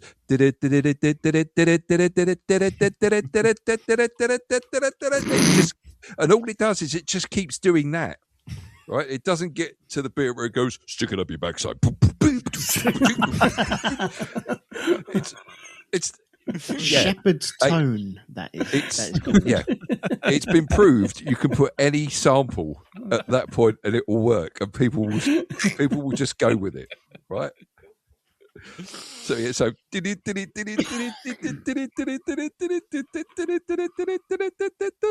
stick it up your backside, and people will go apeshit crazy, right? Yes. So. And all you got was the it was that. That's all it was. And it kept going and going and going and going and going. It's like you're just waiting for it to just go over the edge and just drop the beat. And it never drops the beat. It's and then it gives you a fucking... It was like me, how I used to write fucking stories. Right? I've got this great idea. I'll write it down and, there's this character who does this character who does that. And then I'm like 3 pages in and I'm bored. And then, and then they do this and everybody wins. And the planet explodes. The end. Yeah, the planet explodes. Yeah, and they save the day. And it's just, that's me. I shouldn't be watching. Surely you should be employing somebody who's got a better writing skill than me. Right? But this film was written by me at the age of fucking 6 or 7, right? That's it. That's what this was. And all that promise, you see that thing of, these two are going to go to town. This is it. We're going to have like dual fucking bow firing and stuff like that, and some acrobatics and fucking spinny round, stab him in the eye. And what did we get? We got death by ladle. That's what we got. That was death by fucking ladle. Death by ladle. And then you've got the supreme bad guy, the king, who has a fucking existential crisis. That's what. Am I right to do? Is this what God wants? And then in the montage, he falls over and you don't even see his face. Yeah, and he's another one that's exactly like the missing beat drop, right? His actions, he comes across all sinister, and you think any minute now he's going to stab that priest in the face, or any minute now he's going to fucking carve something into the bloke's cheek. Yeah, and he does nothing. Nope, does nothing at all. Nope. If you're going to play hard and fast with history, you're going to do this, put modern phrases in it, you might as well go the whole hog and just make some shit up, right? Just do it. Yep. Have an interesting battle sequence. Have a rescue or something, right? Give us something that to rewards us for sitting with this for the last hour and a half. Some of this stuff you've already put in it, let's have it pay off. It might seem a bit cliche, but it really does depend on, as Frank Carson would say, how you tell them. Yeah, it really, really does. You can have the most generic old bollocks written down, but if you put some fancy spice on it and you give it a bit of zazz, it works, and people will go, you know what? I've seen that before, but fuck me, that was exciting. That was good. I enjoyed that. It was entertaining. It wasn't boring. Yeah. But this never, it blue balls us all the way through. That's what it did. Yeah. It got to the vinegar strokes and it went, nope. No. To quote Malcolm Tucker, this is the fucking Shawshank Redemption, but with more tunneling through shit and no fucking redemption.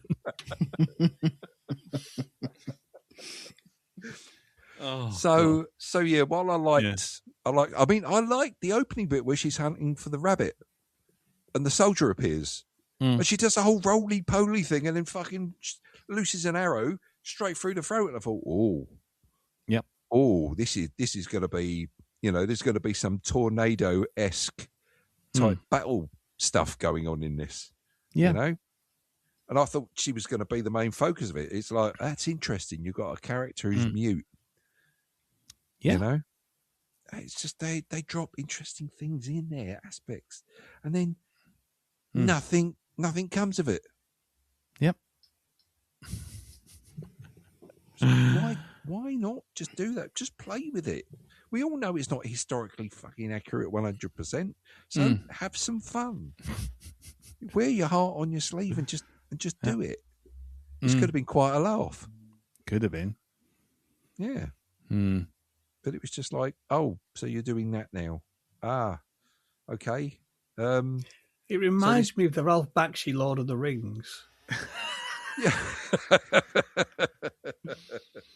16 hours to get out of the Shire, and then all of a sudden the guy goes, and now the Lord of the Rings will begin. Sorry, Jim, carry on. Yeah, go on.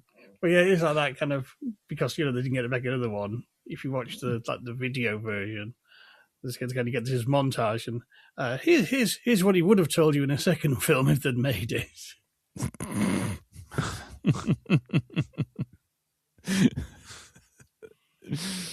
Because there is a lot in that end montage, and it's not really satisfying to see the king's downfall, and especially not the archbishop's downfall.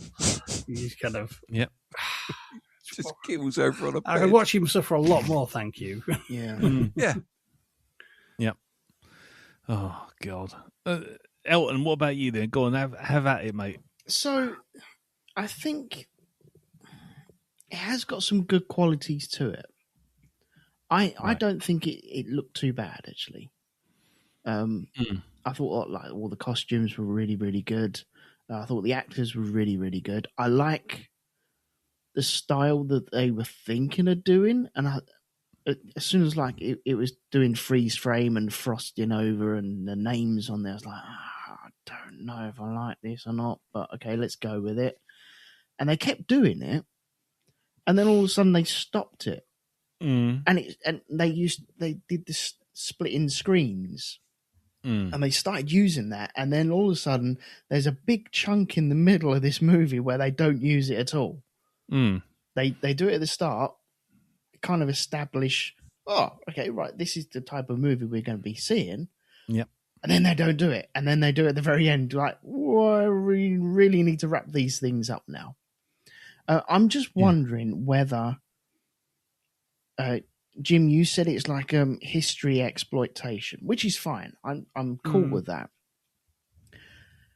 I'm wondering if it's better if we actually know the history that it's referring to, so we know the exploitation and the piss taking and the over exaggeration.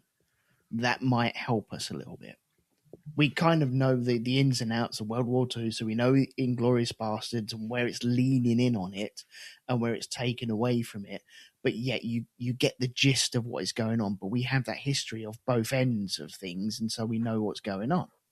Whereas this, I don't know that history at all, I'm afraid. No, but I mean, in fairness to the four of us, I guess. I mean, there are people outside of these four walls. Most of us probably don't know the minutiae of the history of the Finnish people in the end of World War II. No, with the Germans and sort of pulling out of Finland and basically tearing fuck up as they go. Mm-hmm. So, but Sisu still works. At the end of the day, worked up until he grabbed the bottom of the plane. Yeah, but that's the point. I think that's just go with it after that. Yeah. I guess that comes down to what Jim's saying about historical exploitation. Well, yeah, the exploitation of like having people like geezer in times where it's like 1400s or wherever it is, and he's like, I don't understand the ratio of what's going on here at the moment. I don't think people would talk like that, but that's fine if that's the setting and the way you want to play it. That's fine, but I think I needed something else to grasp onto. And this is a movie that was really bold in lots of aspects of itself, with characters being way over the top, with the presentation being way over the top, with the colour all the way through. Lots of bright colours. Normally, in this sort of thing, everyone's covered in fucking shit. Everyone. Mm. You know, look at all of... I know it's not historically accurate, but Game of Thrones, everyone's covered in fucking shit, and it's real. Mm. Whereas this is over the top, and everyone's who wears red, it stays bright red all that time. Mm. Yep. But I'm cool with that. Mm. It was just missing something. There was a couple of moments. Well, there was definitely one moment that I was like, no, this is proper cheap, and just it's sacrificing itself as well. The moment where you had the two guys and they started to light the castle on fire, and they just lit it around the door, and then you're having like a stampede. You're like, oh Christ, this fire's raging out of control already. Yep. Everyone bursts out the room, and it's the fire's just at the bottom of the door, and that carries on for like 20 minutes. She dispatches of the two people, and the fire's still there. You're like, well, what was everyone really worried about? Just looks dumb. It looks really, really dumb. Yes. And that was the moment I was like, I can't do this. Mm. I gave it a thorough, a good go. But you're right. Did it want to be a historical piss take? Did it want to be a revenge movie at all? Did it? Were you leaning on other aspects as well? It didn't know what corner to fight from. Do you know, And it left me... Go on, sorry. I was going to say, I think I know what it was trying to, the sort of comedy it was trying to be, which it failed to be completely. And a film that did it so much better than this, and that is the version of the Three Musketeers from the 70s, starring people like Roy Kinnear, Oliver Reed, and Michael York. You see the stupid little bits of comedy in that work so really well. I love those films. Right? And this kind of, when I saw what they would, it just, are you trying to be that? Is that what you're trying to achieve? Because you've got a long way to go before you reach that quality. You know? Well, there was moments where it was trying to do the don't show, just listen, where you've had like this day and night of people being executed, heads being cut off constantly, people being hanged constantly, and then all of a sudden that bloke goes into that mum's place, and it pans away from it, and I think you must be shocked more than what I actually felt I should have been shocked. What, Liz from the Winchester? Is that who that was? Yeah, I don't know. She was the quiet girl. The quiet girl's mother. Yeah, that's it. Yeah. No, yeah. that her. No, I've seen her in. That wasn't Liz from her. That was. Yes, it was. It was Liz from. Oh, of course it was. Sorry. Yes, my apologies. Sorry, Dead. I'm thinking of the wife, the trophy wife from the bar. It's like, no, that weren't her. No, but no. Right? Yes, that all becomes clear now. Of course it was. Yes. But do you want to be gory and show stuff and be like the Sisu thing of, Christ, how did that bloke's leg get amputated like that? And that is the shock and the fun of that movie, where you see these gruesome kills and you see these, oh my God, and you just want to be like, ooh, halfway through it. And some of these moments in this movie were, ooh, and it was building up to that. But then you have that, and it's just, I don't know, not that I want to see her murdered or anything like that, but it's playing a game with me of, this is so gruesome, we can't even show it to you. And it's like, How much more gruesome do you really want to get? Yeah. It was comedy gruesome. Yeah, comedy gruesome. See, the problem is you can't have it both ways. You either play it like a fucking Monty Python historical epic, or you go full exploitation, in which case you go gore, violence, gratuitous nudity, swearing left, right, and centre, shit everywhere, blood everywhere, and, music which comes from a completely different era. Mm-hmm. You go completely OTT.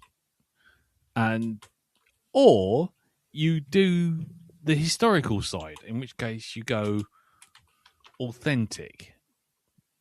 Keep it down, keep it calm. Make it epic because the action when it comes is epic.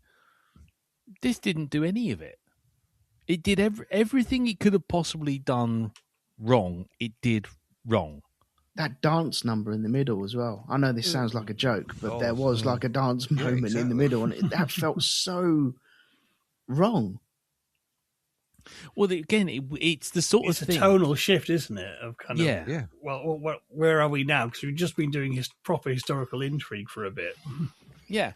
Well, it's the Knight's Tale thing. I mean, you can have, dark, sort of dark ages, age of chivalry knights singing "We Will Rock You," and you can get away with it if the film leads into it. But if you just don't, and you spend,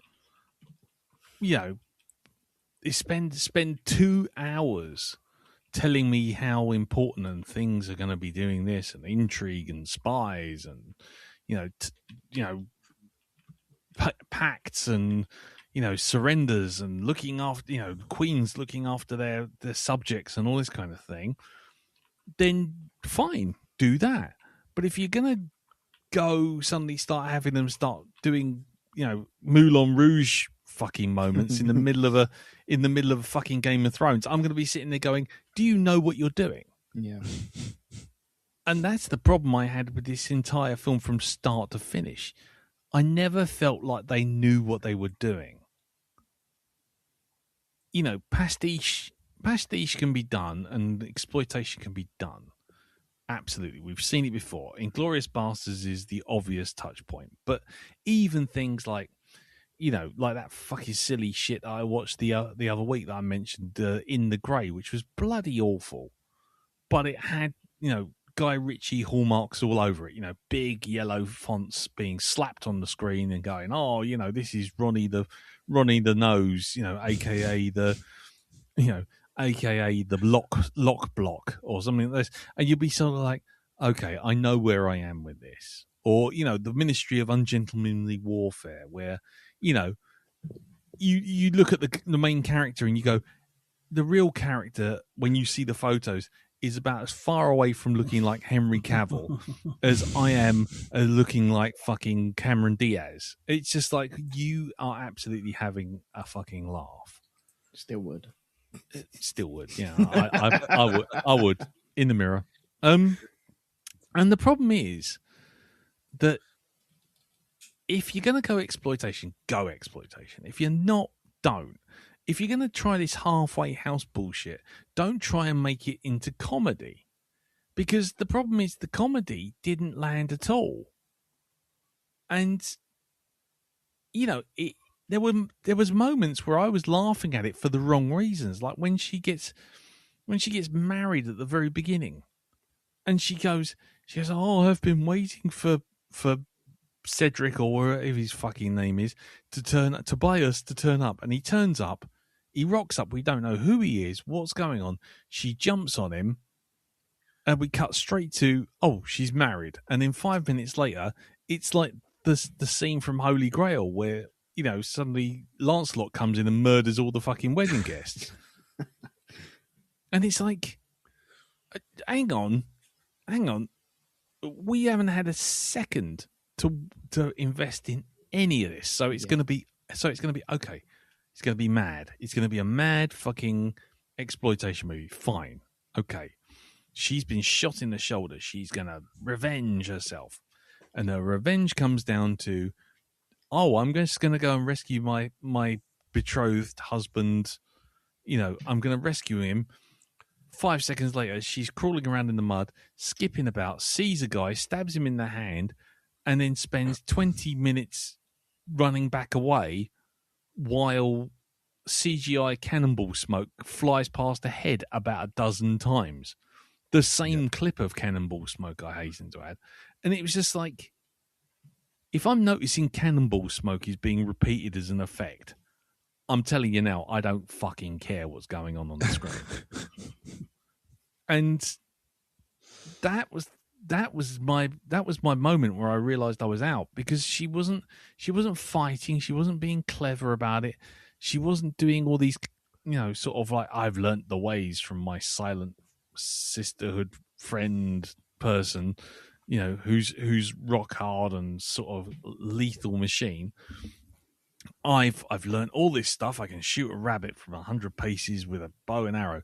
Oh, hold on, they're shooting at me. Oh, run around. Oh, there he is. I'll stab him in the hand and then run away. And it's like, right.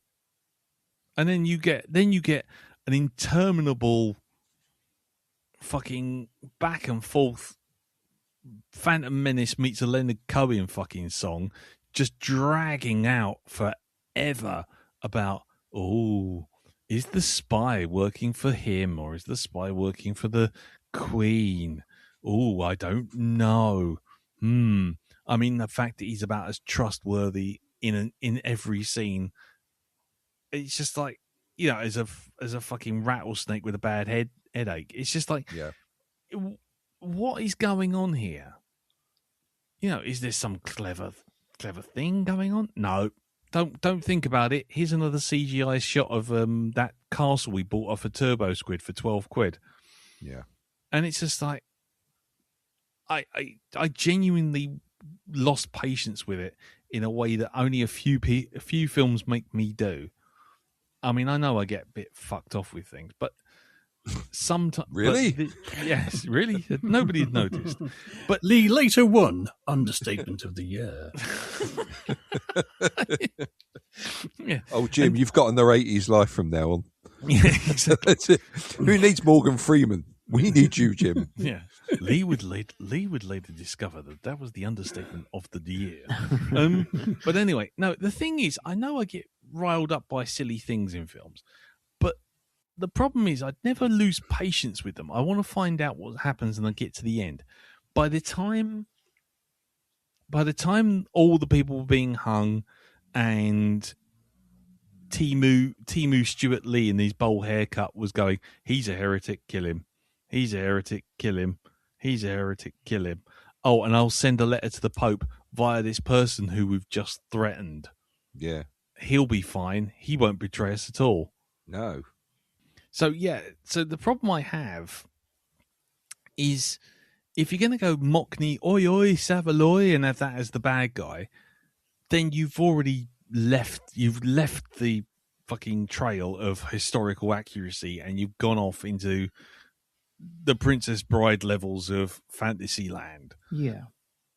And I don't know. I really, really get fucked off if the thing is going to sit there and think it's clever and paste over any cracks by simply, how can I put it? By simply going, oh, look, we've mimicked Tarantino style. Oh, look, here's the Ang Lee cross-cutting with comic book frames. Isn't that's a big choice, isn't it? It is a big choice. It's a choice of, okay, you want that. Why do you want that in your movie? What is that bringing to the story? And what's it trying to tell you about what their intent is? Sorry, carry on, Elton. Yeah, I don't think it brings anything to their intent at all. It's just it's framing. That's all that is. Because when you get down to some of the sword fights and stuff like that, it feels un-Tarantino-esque. There's no big speeches or clever wordplay or anything like that you would expect. even in like a Guy Ritchie movie, there's some real good moments of dialogue. Whereas this, I don't think it had that at all. No, and that's the problem. That's the problem. It has all the trap. Well, as my nan used to say, all fur, no knickers. It's literally that. It wants to have the trappings of something which is infinitely its superior. It's like I've got the Tarantino template down pat. I bought it off of After Effects templates.com. Yeah. It's like, great.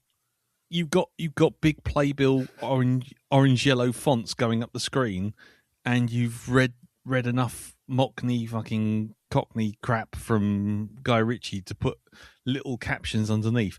The evil one, the one with the scar. Ironically, not the one with the scar. It's worth noting.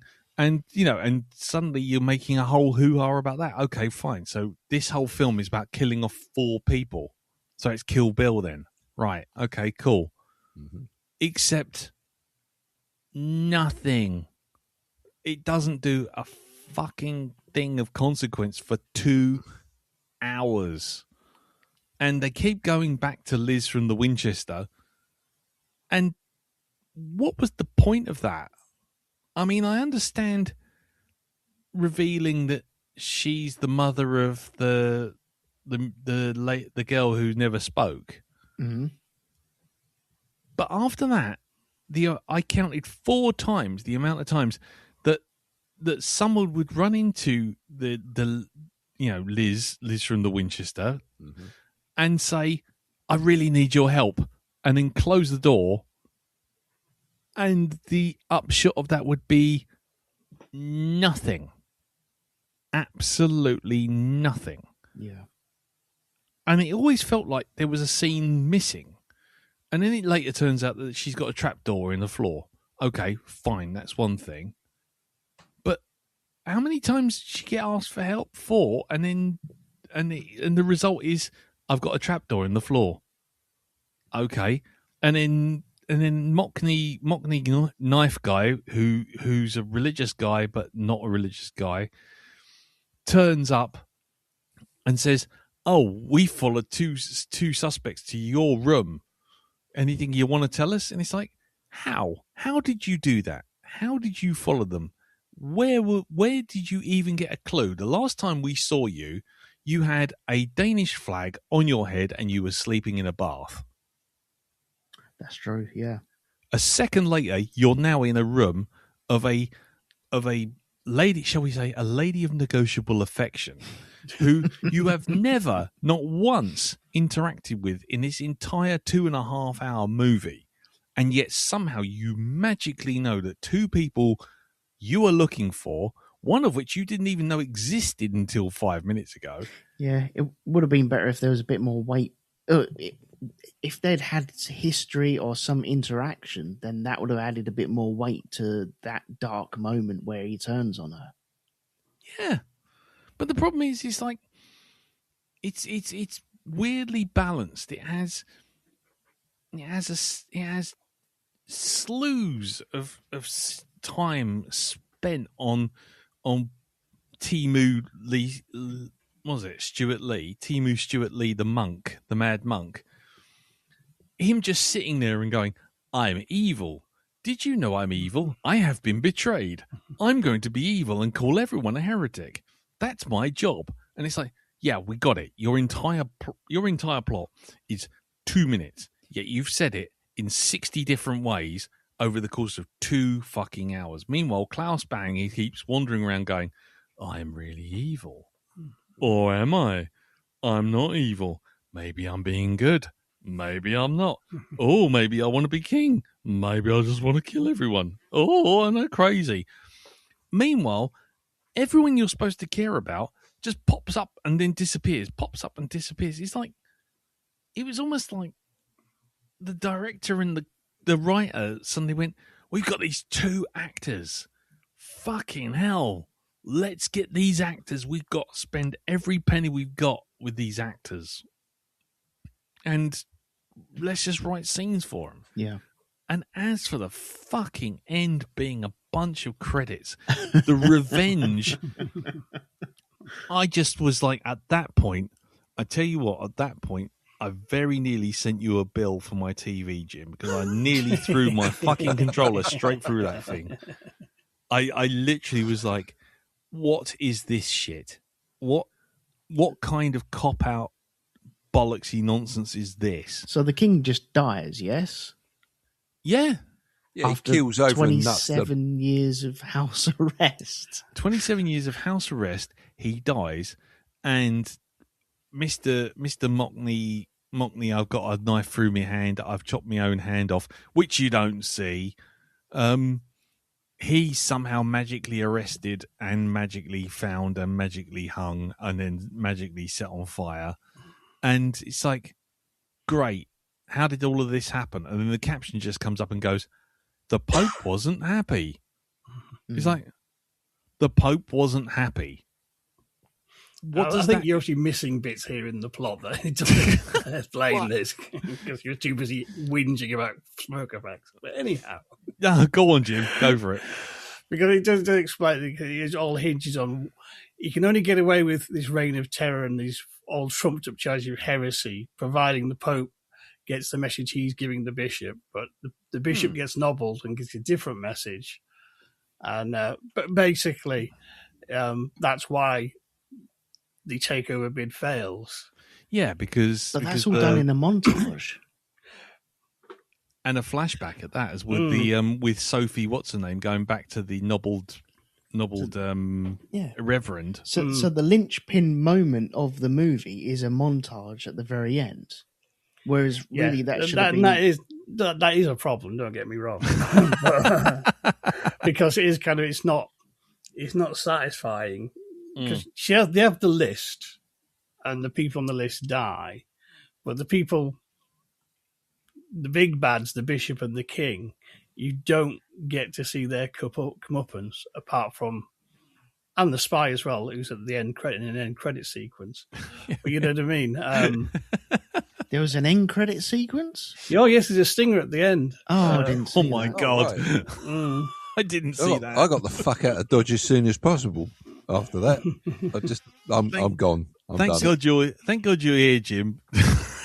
This is the problem with Amazon. When you come to the credits, they flash up other things to watch right now, and you're like, oh, okay, and then they give you a countdown, and it shifts. Whereas if they just left the credits like the olden days where you had the VCR running, and you're like, oh, I can't be arsed to get up. Let's see what's at the end, and then you find something.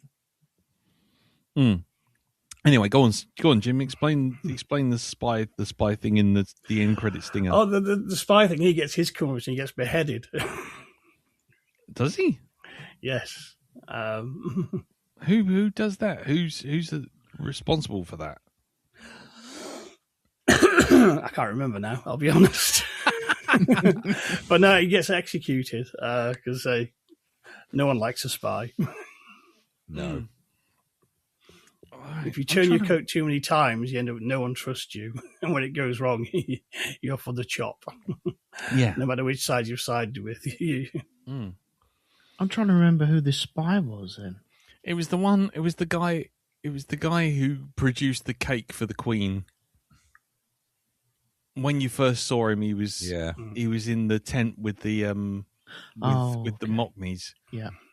And and then he says, "Oh, you know, the stock, was it Stockholm can only hold out for so long, and if you make a certain offer and show, if you show mercy, then people will be more on your side to believe you, and you'll be seen as benevolent. So when the shit goes down, they'll put up with anything."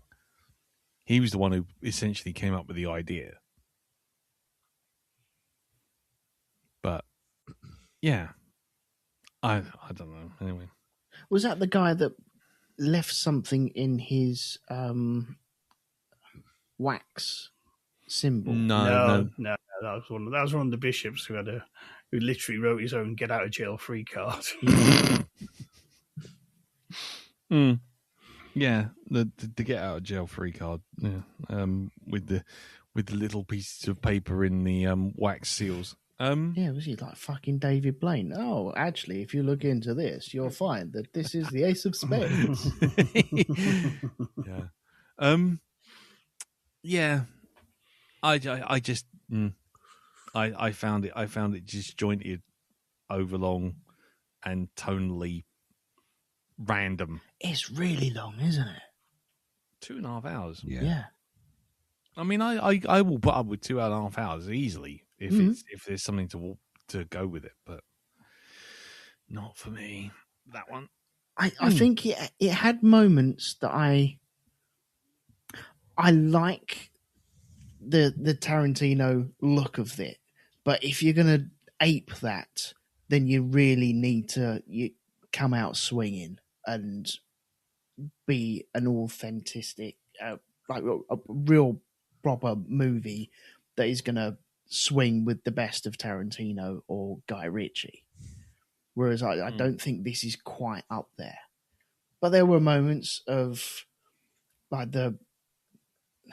some of the fighting was a bit gory and a bit over the top. There's a lot of wire work, which I don't really like, but it was still grand to a certain point, but it didn't. It had a certain flow that didn't really work, where you would have these real quiet moments of doing the historical stuff, but then going into old London town as well, and I don't know if that quite works for me, which is a shame because I thought some of it looked really, really good.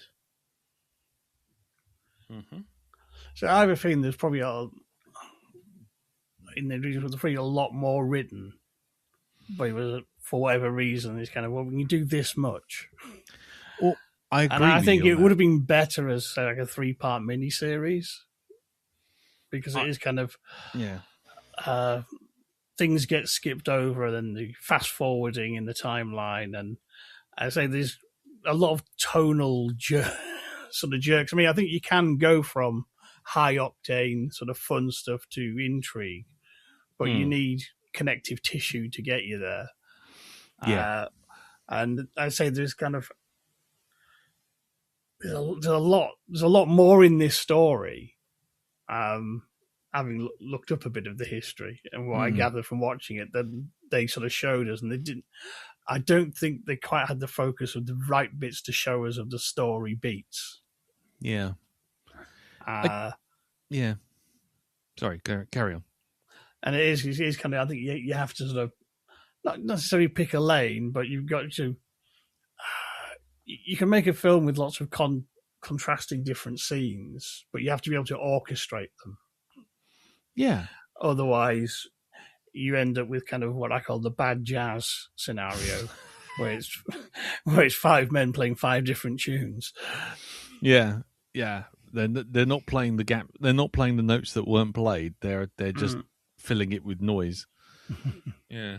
I mean, I do. I mean, putting my grievances aside, I do totally get what you're saying about the fact that if it was longer and maybe a series, then I'd go, yeah, I see it, because it did feel like there was tons of stuff that was missing. Like I say, the Liz, the running in constantly to Liz the hooker and going, I need your help, and it's like, surely she's got to be involved in something, and yet never pays off apart from a trapdoor. So I'm sure, I'd almost lay money that there were scenes which are on the page, if not necessarily on the screen, that would at least smooth that transition out. But it would obviously make it like a 4 or 5 hour movie. But that's the problem. You've got to make the choices, and I don't think the director or the editor or someone is making the right choices of where to kind of keep, focus, if you know what I mean. Yeah, I think it's a bigger story than a movie, to be honest. Yeah, because it kind of when we dig into it a bit, it's kind of quite clearly there's enough for you could probably have done a duology of films or sort of like 3 feature length things as a mini series. I think there's more than enough there. Yeah. And just to go a bit deeper, because also it's got a lot of characters, and Yeah. one of the things is you don't get to know any of them particularly well, which is always the problem if you have a large cast. Yeah. And like the King character, I think he's a very interesting because he's very fickle. Yeah. And it's kind of one thing, I wanted to see that kingdom crumble under him, because he did, famously, what was his name? Dominic Cummings called Boris Johnson the shopping trolley. Yeah. Because he just careened around, literally reacting to headlines. Yeah. And this king was very like that. He would listen to anybody at any given moment and go, "Oh, yeah, that's great. I'll do that." Yeah. And he was that obsessed with being king and being power, but he had no plan for the power. Yeah. And he's always reacting and just taking advice off any passing fuckwit. It doesn't matter. It kind of, the spy saying, you be magnanimous, you'll win the people over, we have a peaceful transition and everything will be good. And okay, right, we'll have a coronation and then let's do the red wedding. Hey, because the bishop said so. Yeah. Yeah. And it's like, you dickheads. But there's a lot more to explore about that kind of character. Of someone who with all that power, but is so childishly fickle and can be manipulated. Yes. By any passing moron, literally. Yes. Exactly. And that is, I think that's the big frustration of the whole thing is that if there's, if it's all in historical context, if there's a lot in there that you could mine, then mine it. Don't go exploitation. Or at least if you're not going to go exploitation, stop putting the trappings of it on the film. Because by doing that, you're setting up an expectation you have no intention of paying off. I think the more I think about it now, and I'm not, like I say, I don't think I'm going to ever come back to this film ever again. But I do feel like the more I think about it, the more I just think, yeah, this is a movie that's actually 20 parts in a series. And, and he's a Game of Thrones sort of 10-part mini-sode or mini-series or something. Not 2 hours of just randomly stapling together scenes and hoping everyone can follow. Yeah. But anyway. And some of the deaths as well, I didn't get the satisfaction of they really got their comeuppance. No. Which is kind of part of the whole exploitation side of things, isn't it, usually? I mean, you got to feel like there's someone, gets their comeuppance. Yeah. Well, I think the main one, I suppose there was that guy, that Gustav Trolley. Was he the monk? I think he was the monk. I'm not too sure. He reminded me of Michael McIntyre anyway. Just annoying. Fucking annoying. Another of history's great villains. Yeah. But I didn't expect that name to be cropping up in this. No, it wasn't on my bingo card. I'll be honest. But exactly. Most left field suggestion goes to Ultimate Manners. There we go. Well, he got killed in a montage towards the very end in the freeze frame as well. You're like, oh, okay, you didn't really see the end of that. And that guy, the guy with the scar, but he didn't have the scar, as you said, he was getting a good death of being strangled. And it was kind of cut short with like the Chekhov's hairpiece thing. Chekhov's hairpin. Yeah. Danish silver. Yeah. Well. Well, that was fun, wasn't it? I think we've all learned something here today. It was fun to talk about. Can I just say, by the way, yes, I was disappointed in the performance from Klaus Bang. Really? Because I've seen him as Dracula. I thought he was good as Dracula. Right, I enjoyed that. Yeah, and he just, I don't know. It's like almost like Guy Ritchie watched that show. Thought, oh, we'll have him be like that. Except not 100%. Mm. And again, it's the drop in the beat. You know, Yeah. there's no beat drop. Well, He never goes. part of it, I think, the more I was thinking about it, is because I'm trying to look up the director at the moment. But I think part of the problem is if you're inexperienced as a director, and I don't know if that's the case yet because I'm still looking him up. But if you're inexperienced as a director, one of the problems you often see is that actors, especially ones with really strong sort of presences, will run roughshod over it. Hold on, let's have a look, see what else he's done. Yeah, he's done some really sort of small movies, but none of them sort of like particularly big. What the hell's Veronica? Veronica, oh, it's a TV show.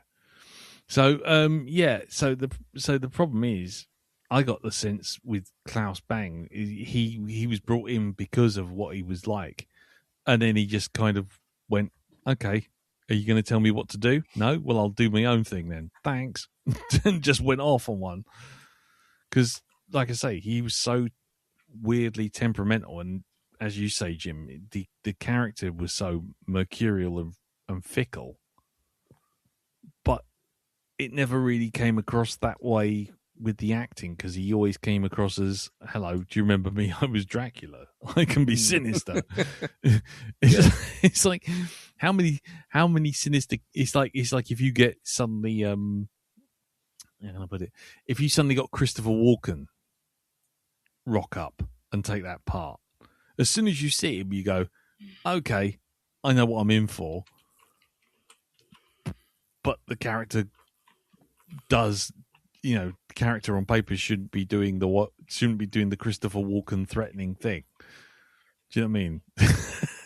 I don't know how best to put it. It's just like it felt like Klaus Bang kind of was given free rein and not direction, which kind of helped derail things even further, because you went from exploitation, sinister bad guy, to weak-minded, easily manipulated fool, and you kind of like, right, okay, if that's what he's going to do, but then he's suddenly like, he's the man with the moral high ground going, oh, am I doing the right thing? It's like, dude, you've literally hung like 100 people in the fucking main square and had them lop their heads off because a guy claiming to be part of God's flock has told you. Yeah, it's a bit late for that, It's a bit of a weird mess overall. Right, I'm going to stop because otherwise I'm going to go off on my thing again. Has anybody else got anything additional they'd like to add? Nah, I'm good. No, I'm good. No, Jim is just disappointed in all of us. I can tell. I'm disappointed in you all. Right, okay then. Well, we'll leave it there. If you have watched Stockholm Bloodbath and you have the thoughts on it, then by all means send them in to the usual place, feedback@blackdogpodcast.com, or you can hit us up on Facebook. Go to facebook.com/groups/the Black Dog Podcast, or you can hit me up on Blue Sky, which is cartoonbeardy.bsky.social. Now, before we go into the usual what we're going to do next, and the Pimp's Corner, just one last thing. We won't be recording until next Wednesday, which will be the 1st of July. This is because I will be in the magical world of Bristol on Tuesday. Great. So we'll be a little late next week. But when we do come back, Elton, what will we be doing? What film will we be watching? Okay. Watching. Well, what I will be doing next week, R2, is this film. Yep, go on. So we are going into the vault of Elton hasn't seen this yet and has been meaning to see this for many, many years and just hasn't got round to it. So this is a great excuse on which to watch it. Okay. We are going back to 1996. Okay.